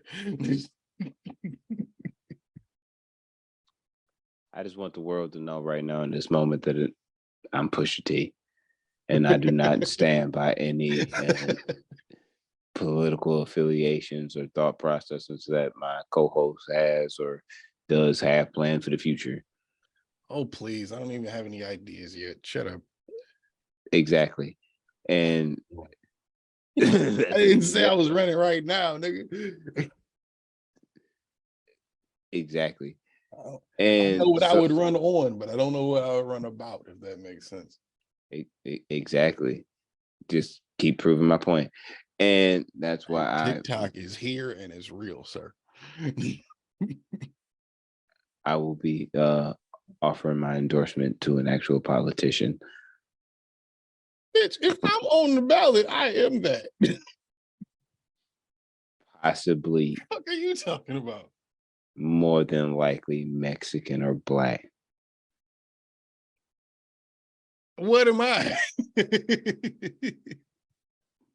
You just did not denounce your Ezekialism. Like, come on, like let's baby step this. I was never Ezekiel. Let's baby step this. Like you just trying to like just kick the door back in on your blackness. Like, hold up, sir. Hold up, calm down. Fuck yourself for one, nigga. Like, calm down. Yes, we see your black skin. I was the nigga that called out Dr. Calm Umar. down, though. I was the nigga that called out Dr. Umar before any of you niggas. And a lot of you niggas still don't believe. Look at him. Got real quiet, didn't he? But Umar Black, though. Is he? We know that. Just as black as the rest of them. You walk around with that many motherfucking armpit sweat marks in your dashikis. You are black, sir. I'm sorry. Yep. And you know what else that means? It means you like white women too. And it means you're gonna go after a snow bunny, even if it's in the background somewhere. Is possibly Dr. Umar lying about his attraction to white women? Yes, he is. Mans from Don't Be a Menace. Is it possible? They're irresistible. Yes, it is definitely possible that he is Mans from Don't Be a Menace. It's definitely possible. I'm not saying that it's not. But what I am saying though is I got jungle fever. He is nigga. Kanye is not. And just because you denounce your Ezekialism does not mean look, we've already had it documented. Episode 227, Bishop 90 Thurston denounced his Ezekialism. And I couldn't be more prouder. This nigga is making his strides, is back to the side of the truth. And I'm proud. The side of the truth. I'm proud. I'm glad to have you back, brother. Thank God I'm not an Alex Jones fan. Jeez. But you are on probation, and they told me that. What? The board told me on probation. Nigga. You got to go through the process through blackness.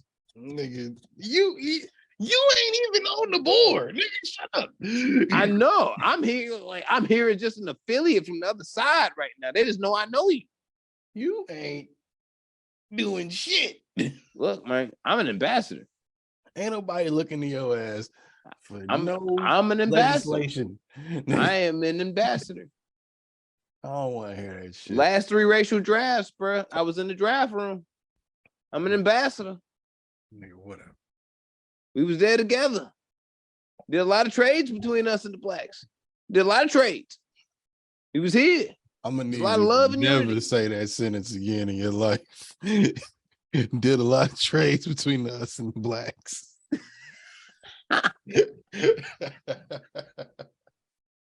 That sounds terrible. That sounds terrible. That sound like them niggas that the whites worked with originally. You want to buy a nigga? All right, yeah, you buy a nigga. Go ahead and buy a nigga. There's no money involved, but your status is. Jesus Christ.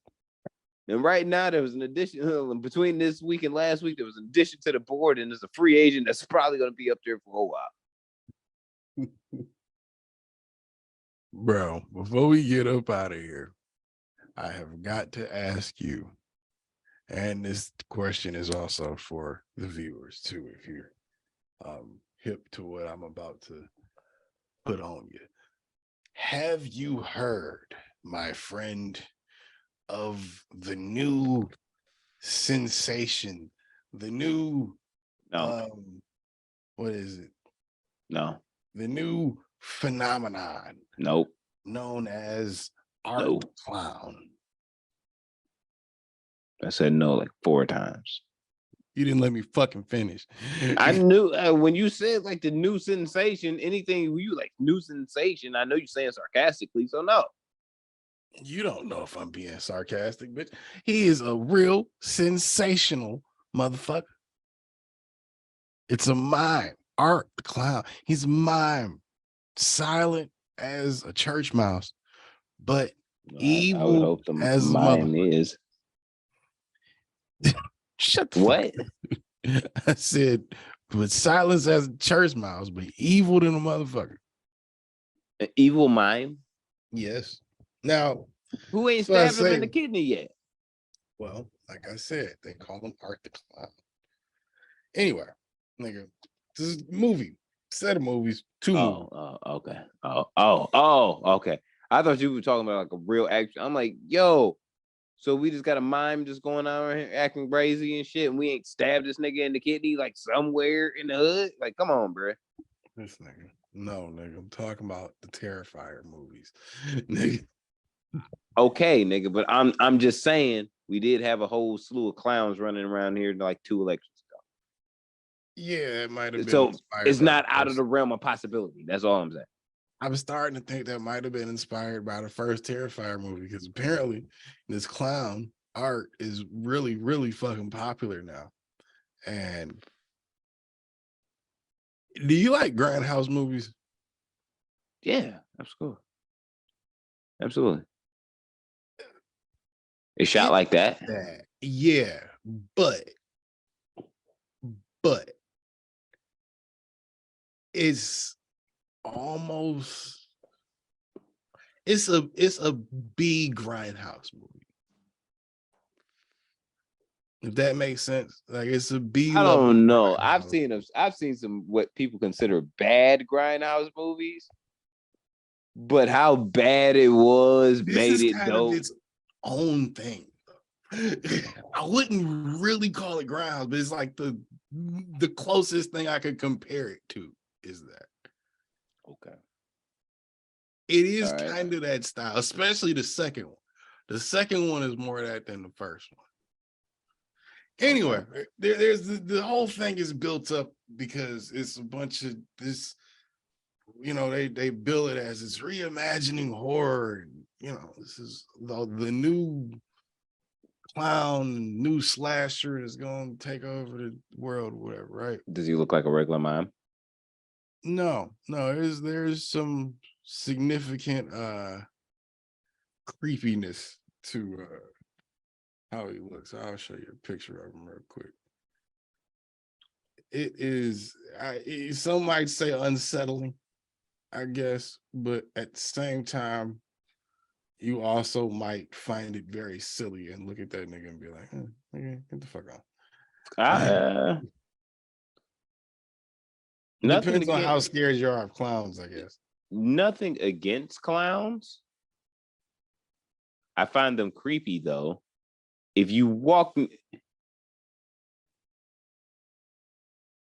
I shot you.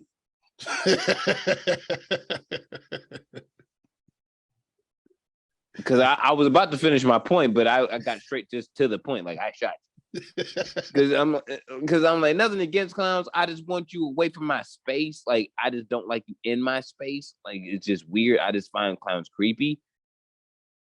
But if you like, all right, nigga, I'm a clown. It's my job, nigga. I go home and be a regular person.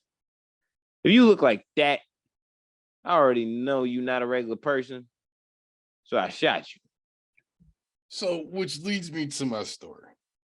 They bill it as this whole new thing, and it's so gory, it's so fucked up. You have to see it. It's never been done, right? Whatever is the most fucked up kill you can think you've seen on camera. That nigga look like he bite people. There's a little bit of that. Yeah, he does eat a little bit of it. He'll gnaw on you. Eat a little bit of you. Like, what the fuck? Pieces of your face, might gnaw on your ankles a little bit. Yeah, he's a sick fuck, man. look, you watch this, man? Wow. Okay. Dog. You know the new Call of Duty out. You like you don't have to do this to yourself. I do though. All right. I can do both. So this motherfucker, it starts off these two pretty ass white girls walking down the street, drunk as hell. Your type. Yeah, the blonde. yeah. You gave a description. I didn't say what size they were, what they look like, or nothing. You just gave a vivid description. Your type. Go ahead. I mean, the blonde one was cute. Your type. Aryan as hell. Shut the fuck up. Anyway, motherfucking end up this movie, granted, and this is playing a part in what I'm saying. This movie is an hour and 24 minutes. So I'm thinking normal shit, right? Everything will be fine. Art the clown is introduced. You see this face, this disfigured, fucked up face of this lady. Really? And it's you don't know until like maybe midway into the movie, because you can kind of see it coming a mile away, that this lady you see is the sister of one of the two girls in the beginning of the movie. So at the end of this lady you're seeing is doing an interview and talking about this, what you're about to see, basically. And before they get too deep into it, Art just puts on his makeup, kicks the TV, and just walks outside with his bag, walking up the street, runs into these bitches, right? Runs into these bitches, ends up terrorizing them for the rest of the night from the pizza spot where he went and he cut off the head of the owner and turned his head into a jack-o'-lantern. And then how do you have time for all this? That's what I said. The way they set that scene up and the way it's cut from the guy cleaning up his shit to the jack-o'-lantern being on the table, I'm like, he didn't make a jack-o'-lantern that fucking quick. Like, he creative in that. He didn't fucking make a jack-o'-lantern out of a fucking head. That's a real talent, man. It had fire in it and everything, bro. Word? Everything. That's a talent. I'm gonna say the jack-o'-lantern and shit on his own is a talent. Like, nigga, you gotta take your time and like really make your lines and shit, like and carve them things out. Like, for real. I just made one today. Like, it takes time. Nigga. Like, bro. So prior to that thing, he ends up when he runs into him in the street, he follows them into this pizza shop and he's just staring at this bitch. He's just like, we talking about just goes from this type of look, just regular, to just progressively just more evil looking, right? I look too high to do the face, but it just gets progressively more evil looking. So this motherfucker, after he leaves the pizza spot, kills Click, clack. them two, motherfucker follows the girls. And I guess before the girls got to the pizza shop, he ended up stabbing out one of their tires. So they stuck on the street. Because then the whole movie takes place pretty much from that point in this little warehouse, which is way bigger than it should be. But he ends up fuck that. We stuck on the street. This is us and him. No, fuck see that. what happened was the girl had to go to the bathroom. So she peeing right here. That she should have just peed in the street. They could have avoided all of this shit. Dude that was working in the building ends up stepping outside to smoke a cigarette. And ends up, she's like, fuck it, I'm gonna go ask him if I can use the bathroom. She goes up there, goes use the bathroom, and they play all of that shit up.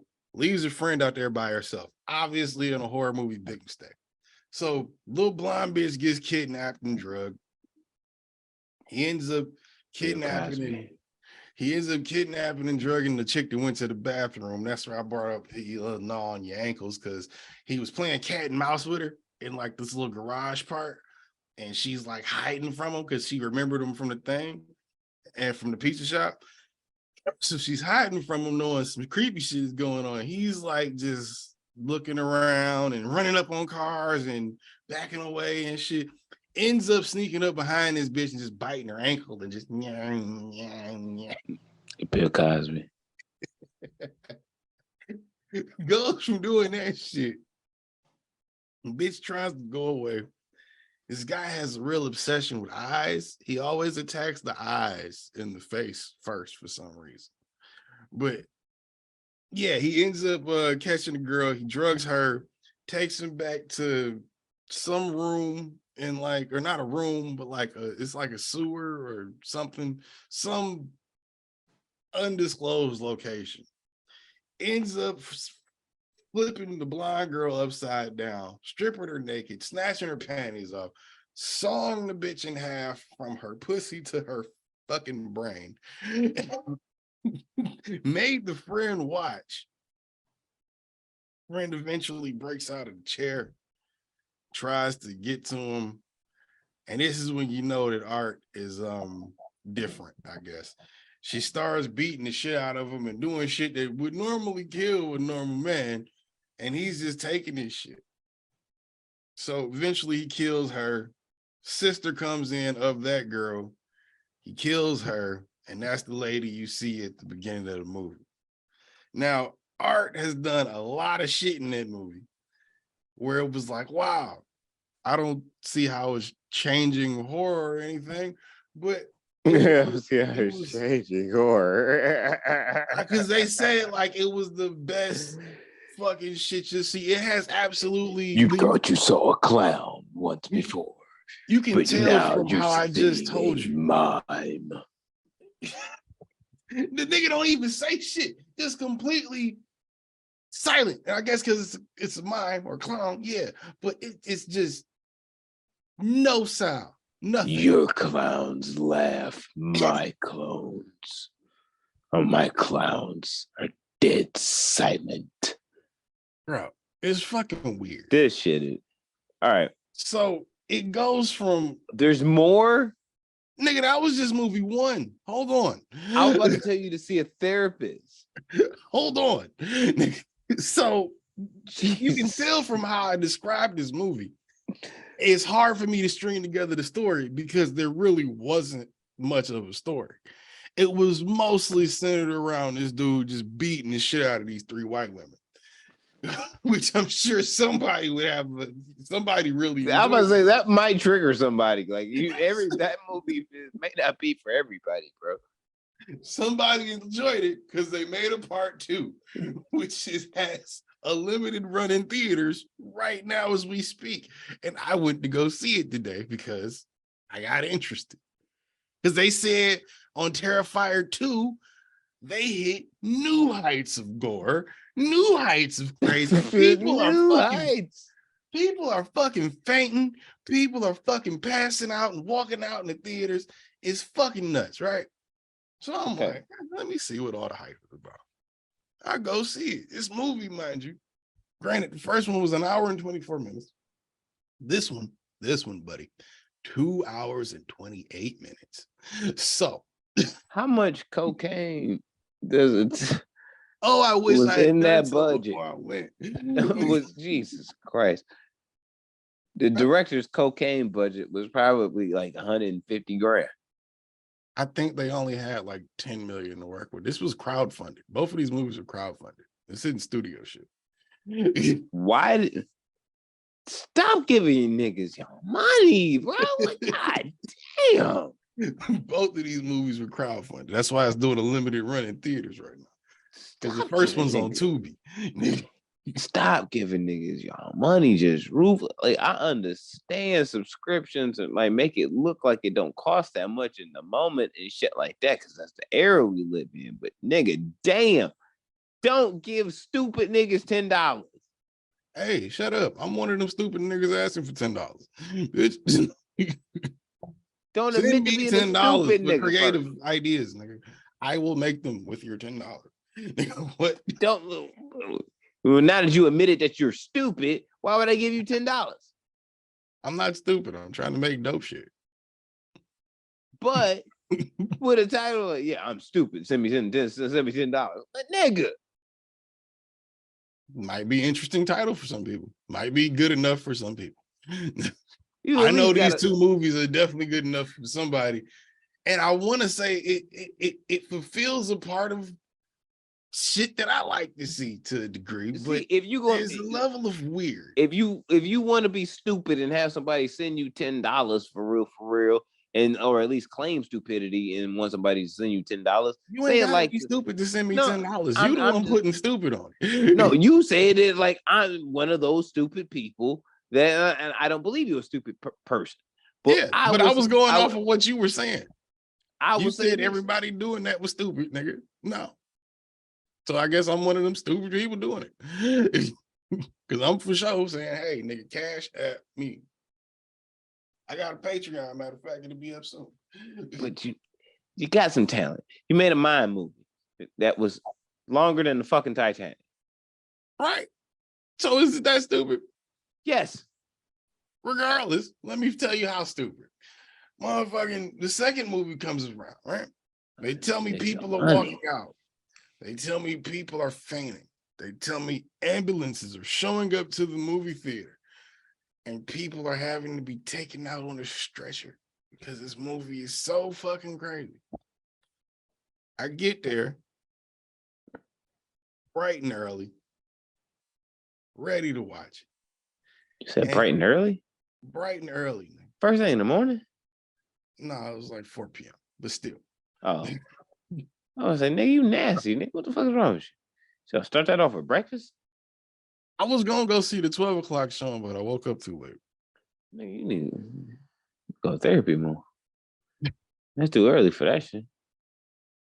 Second movie starts, and I got to give it to them. They pick up straight from the end of movie one.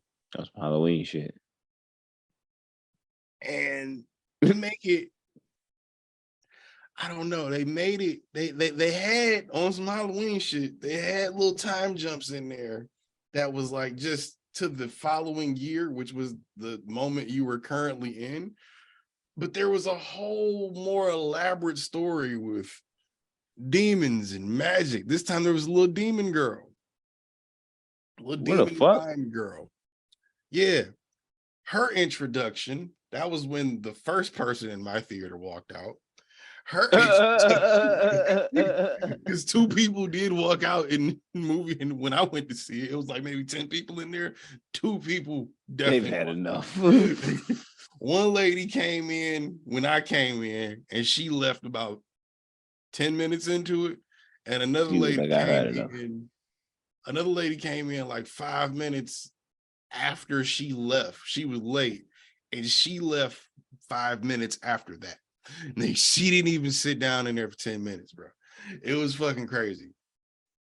Now, these scenes, I think it was a dream sequence or something, but when this little demon bitch gets on the screen, the first thing you see, I'm so tired of seeing dead kids and fucking little demon children running around this motherfucker on movies and shit. First thing you see when you cut to this little girl is her legs swinging on a chair. They're in a laundromat. Art is damn near butt naked in a laundromat, The washing. fuck? He's washing his clothes because of the murder spree he just went on. So they cut to the pair of legs just swinging in this little skirt, and you it gives you, oh, obviously this is a little girl, right? It gives you that impression, and then you see from where her genitals would be, just a bunch of blood and shit squirt out on the floor. Very disgusting. I can imagine. So you go, obviously, what the fuck is this shit? Come You to sat find through all out, of this, so dog, I'm about intrigued. 2 hours and 10 minutes into it, I was like, can we end this shit? I'm At intrigued. the last 20 minutes was grueling, bro. Like, it was almost as heavy as the movie was. Like, because it was like, just in the fucking movie. Nope. There was an end credit scene, nigga. Like, no, it's like in the fucking movie. There was a podcast and behind the scenes after the movie. Nigga, it's ridiculous. Did that add on to the 2 hours and 14 minutes, or was that? It was all a part of the 228, nigga. It was all part of the 228. Oh, I sat through the whole thing. So you get to this part where, I pray for you. like I said, the story was a lot more. There's a lot more elements. There was more demonic shit. There was a little. I guess it was an angel, or she had an angel sword. It was the teenage girl. She was fine as fuck. She was not a teenager in real life, but the teenage girl just playing in the shit was what was her name? Doesn't fucking matter. Anyway, her and her brother were trying to go through their dad's stuff or something, because their dad used to do all these sketches. Apparently he ends up drawing a picture of art because he was going crazy, and he ended up killing himself driving into a transformer or some shit. So Drove into a transformer. Yeah, he got drunk and Like drove. Bumblebee or like a pole? They didn't show it. I don't know. They just kind of exposed it. They didn't really show it. They just said it. So left it up to your imagination. That's trash, but okay, continue. Because they were trying to show, I guess, that the one of the main character, one of her friends, was talking to this dude she was fucking with, and explaining why she was tripping out, because she had just gave her some Molly and then she started screaming and shit. That's towards the end of the movie. Anyway, starts off with this chick and her brother. They're trying to get over their dad's death and shit. The mother is completely unfucking bearable. She is an uptight bitch for the most part. And it just makes it creates this element where, outside of the main girl, the final girl, I guess, outside of that, you pretty much want everybody to die. They're pretty unlikable. Even her little brother who gets his ass whooped. It's kind of weird. But yeah, it gets to this thing where he's just kind of strolling back through the night, ends up running into her friends. Ends up running into this girl's friends, who ends up leading it to her. And there's this assumed connection between the dad's pictures, this angel sword, and this whole outfit she built, because it's Halloween night and she built her own Halloween costume. Whole fucking thing.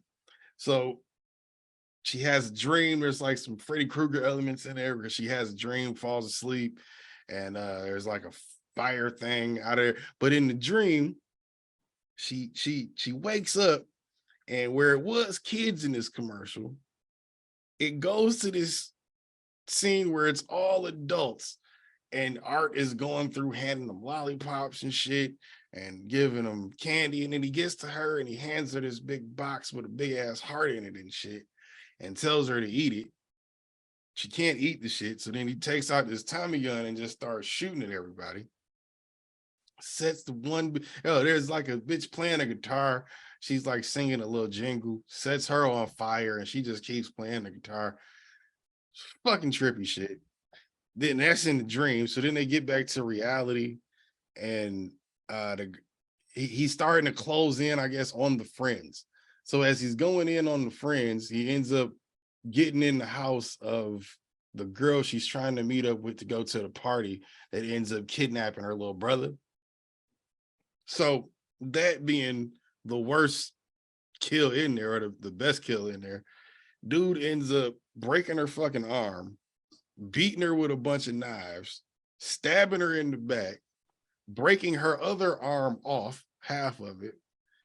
What do you do? He cut off her scalp, threw bleach on her, threw salt on her, and then filleted her and ate parts of her. And you watched this for 2.5 hours. Yeah. That he kills that friend. He basically just goes through murdering. Just give your verdict. Just give your verdict. We can all understand that these two movies suck dick. Like, he basically just goes through. Wait. He basically just goes through killing his girl's friends until the demon girl comes and helps him. When the demon girl comes and helps him, that's when the angel part comes in, and they use the sword to finally cut his head off. But at the end, when they finally cut his head off, you think Art is dead, right? So you think Art is dead, and then it cuts to a mental asylum. This is the end credit scene. Cut to the mental asylum. It's the bitch from the first movie that survived with the deformed face, pregnant with the head of Art the Clown. So then she gives birth to what is just a head while she draws in blood a bunch of hearts and I love Art and cunt, bitch, pussy, whore. Exhausting. And then I sat through a whole 15-minute podcast about how great it was to do the effects and how much fun he had and how he hopes he can do Terrifier 3. Which I can probably keep it. It was cool, but it's a one-time watch. Trash. All right, we done. We're done. We're done. I don't know if it's trash, but you make it real hard in these podcasts because I'm just completely exhausted from just hearing the last of every episode. Like, my God. Nigga, I had to sit through it. You didn't have to. I did, though. You have a choice. I did. You have a choice. I started it. I had to finish it. No, you didn't. I had to sit through the whole shit. You are not. You know what? You are Eric Cartman when Sailing comes on. That's who you are. When what comes on? Sailing by Styx. Shut the fuck up. That's you. You gotta start it. If you start it, you gotta finish it. Nigga, at the same time, you can't. I mean, you can't get around it, nigga. You can't get around it. You can't get around it. If I start the shit, I wanted to see where it's at now. Why are niggas fainting in the theater? Why are people walking out and protest? No one fainted. I didn't see anybody faint. No one fainted. Maybe a couple of people vomited because of how terrible the whole movie was. I feel like there might have been a few people that were that soft. There's some vomiters. And I have to give, if I'm giving it a star rating, 3. Out of 5. I'm done talking to you. All right, episode 227, Non-Millennials Podcast, Out Space Media. We out this bitch. We'll be back next week. Shout out to everybody that's listening on every streaming service. Thanks to all the people that actually commented and interacted and shit. We fuck with y'all. Everybody from across the globe, stateside, on the moon and shit. Shout out to that one person in the Congo. We know you listening, bro. We know you listening. We know you listen. We ain't forgot about you. You know what I'm saying? We ain't forgot about you. The next village you can get this podcast to, nigga, tell them to like, share, subscribe. It's like everybody else. Like, share, subscribe. Even if you gotta walk it over to them, nigga, walk to that village and give them that fucking iPod, nigga. Real shit. Or that MP3 player. Nigga, if we on an iPod, if you can figure out a way to take a picture of it and email it to us, because we know you ain't got no motherfucking iPhone. Oh, they still on iPods. Exactly. Email a picture. Blackberries. That's ambitious, but okay, maybe. I mean, like, look, the BlackBerry and the iPod was the same generation, so it's kind of like, yeah, but you probably got those two things. I gotta wonder in 2022, can both exist in one place at the same time still? You BlackBerry niggas know damn well if y'all Blackberries didn't go to shit like from wear and tear, just from naturally using it, you would have never got rid of it. Yeah, probably. Exactly. Yeah. That's the point. It was really, Blackberries were really good phones at one point. the iPhone really destroyed the BlackBerry. That like that shit got them motherfuckers fuck up out of here. All they had to do, they could have kept that bitch the same size. All they had to do was just make the whole screen a touch screen. If they had done that shit, they could have competed. They did. They had the BlackBerry Storm. That shit was that was garbage. Yeah, that was garbage. That shit. Every time they tried to do a touch screen, it was garbage for some reason. But when they like the end of like buttons being on cell phones era, they were killing it. They had some of the I was asking like really relevantly smart questions because I was smashing the bitch that had a BlackBerry Storm. And she would just give me her phone to just do shit. Like, yeah, like you can do that on my phone. All right. And I'm like, click, click. Like I'm feeling the screen go inward. And I'm like, this shit is, I'm asking questions like real, like, what if, water and moisture can get within these creases, right? You think about that? Yeah. If I'm going to spend $600 on a phone, yeah. I don't want water getting into it because it fucks with the battery. I mean, that was every phone. And none of the phones were waterproof back then. Exactly. But what I'm saying is like, this is extra, like, it was like a significant amount of space, like little, like enough space for show that if you were in the shower and you took a hot shower and you like your phone was in there and you click that motherfucker to just play music or whatever, some moisture definitely got in there. Definitely did. 1000%.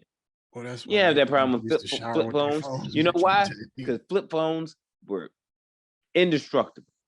I don't know about indestructible, nigga. That wasn't the Razor was the first flip phone that broke on everybody. Nigga, the only shit I remember being indestructible was a Nextel. Nokia's. The Nokia brick. Yeah, them shit bricks. Bulletproof.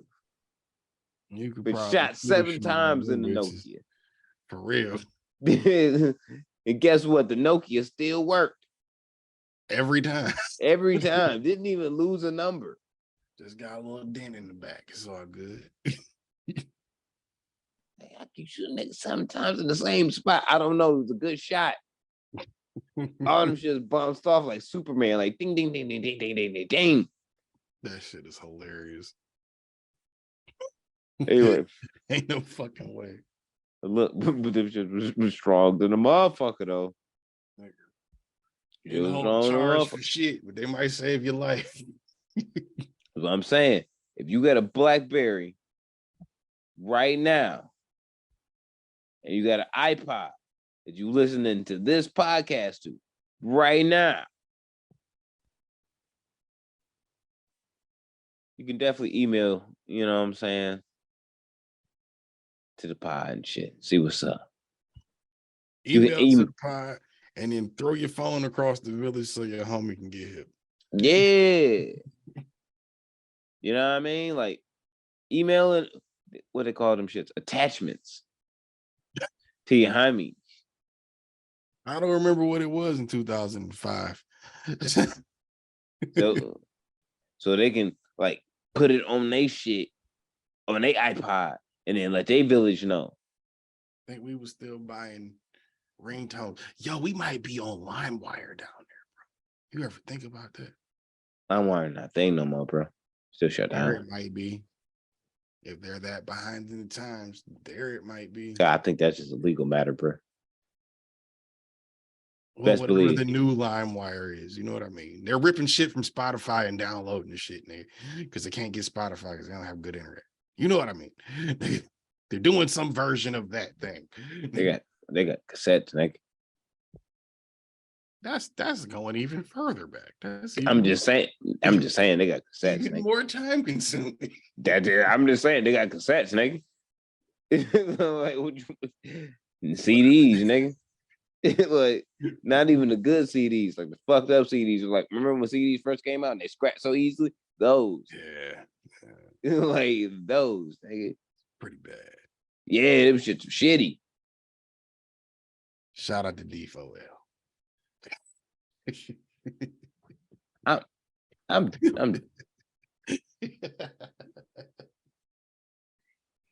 you gross. Episode 227, 9 million podcast. We out this bitch. Peace, motherfuckers. I ate your ass up, nigga.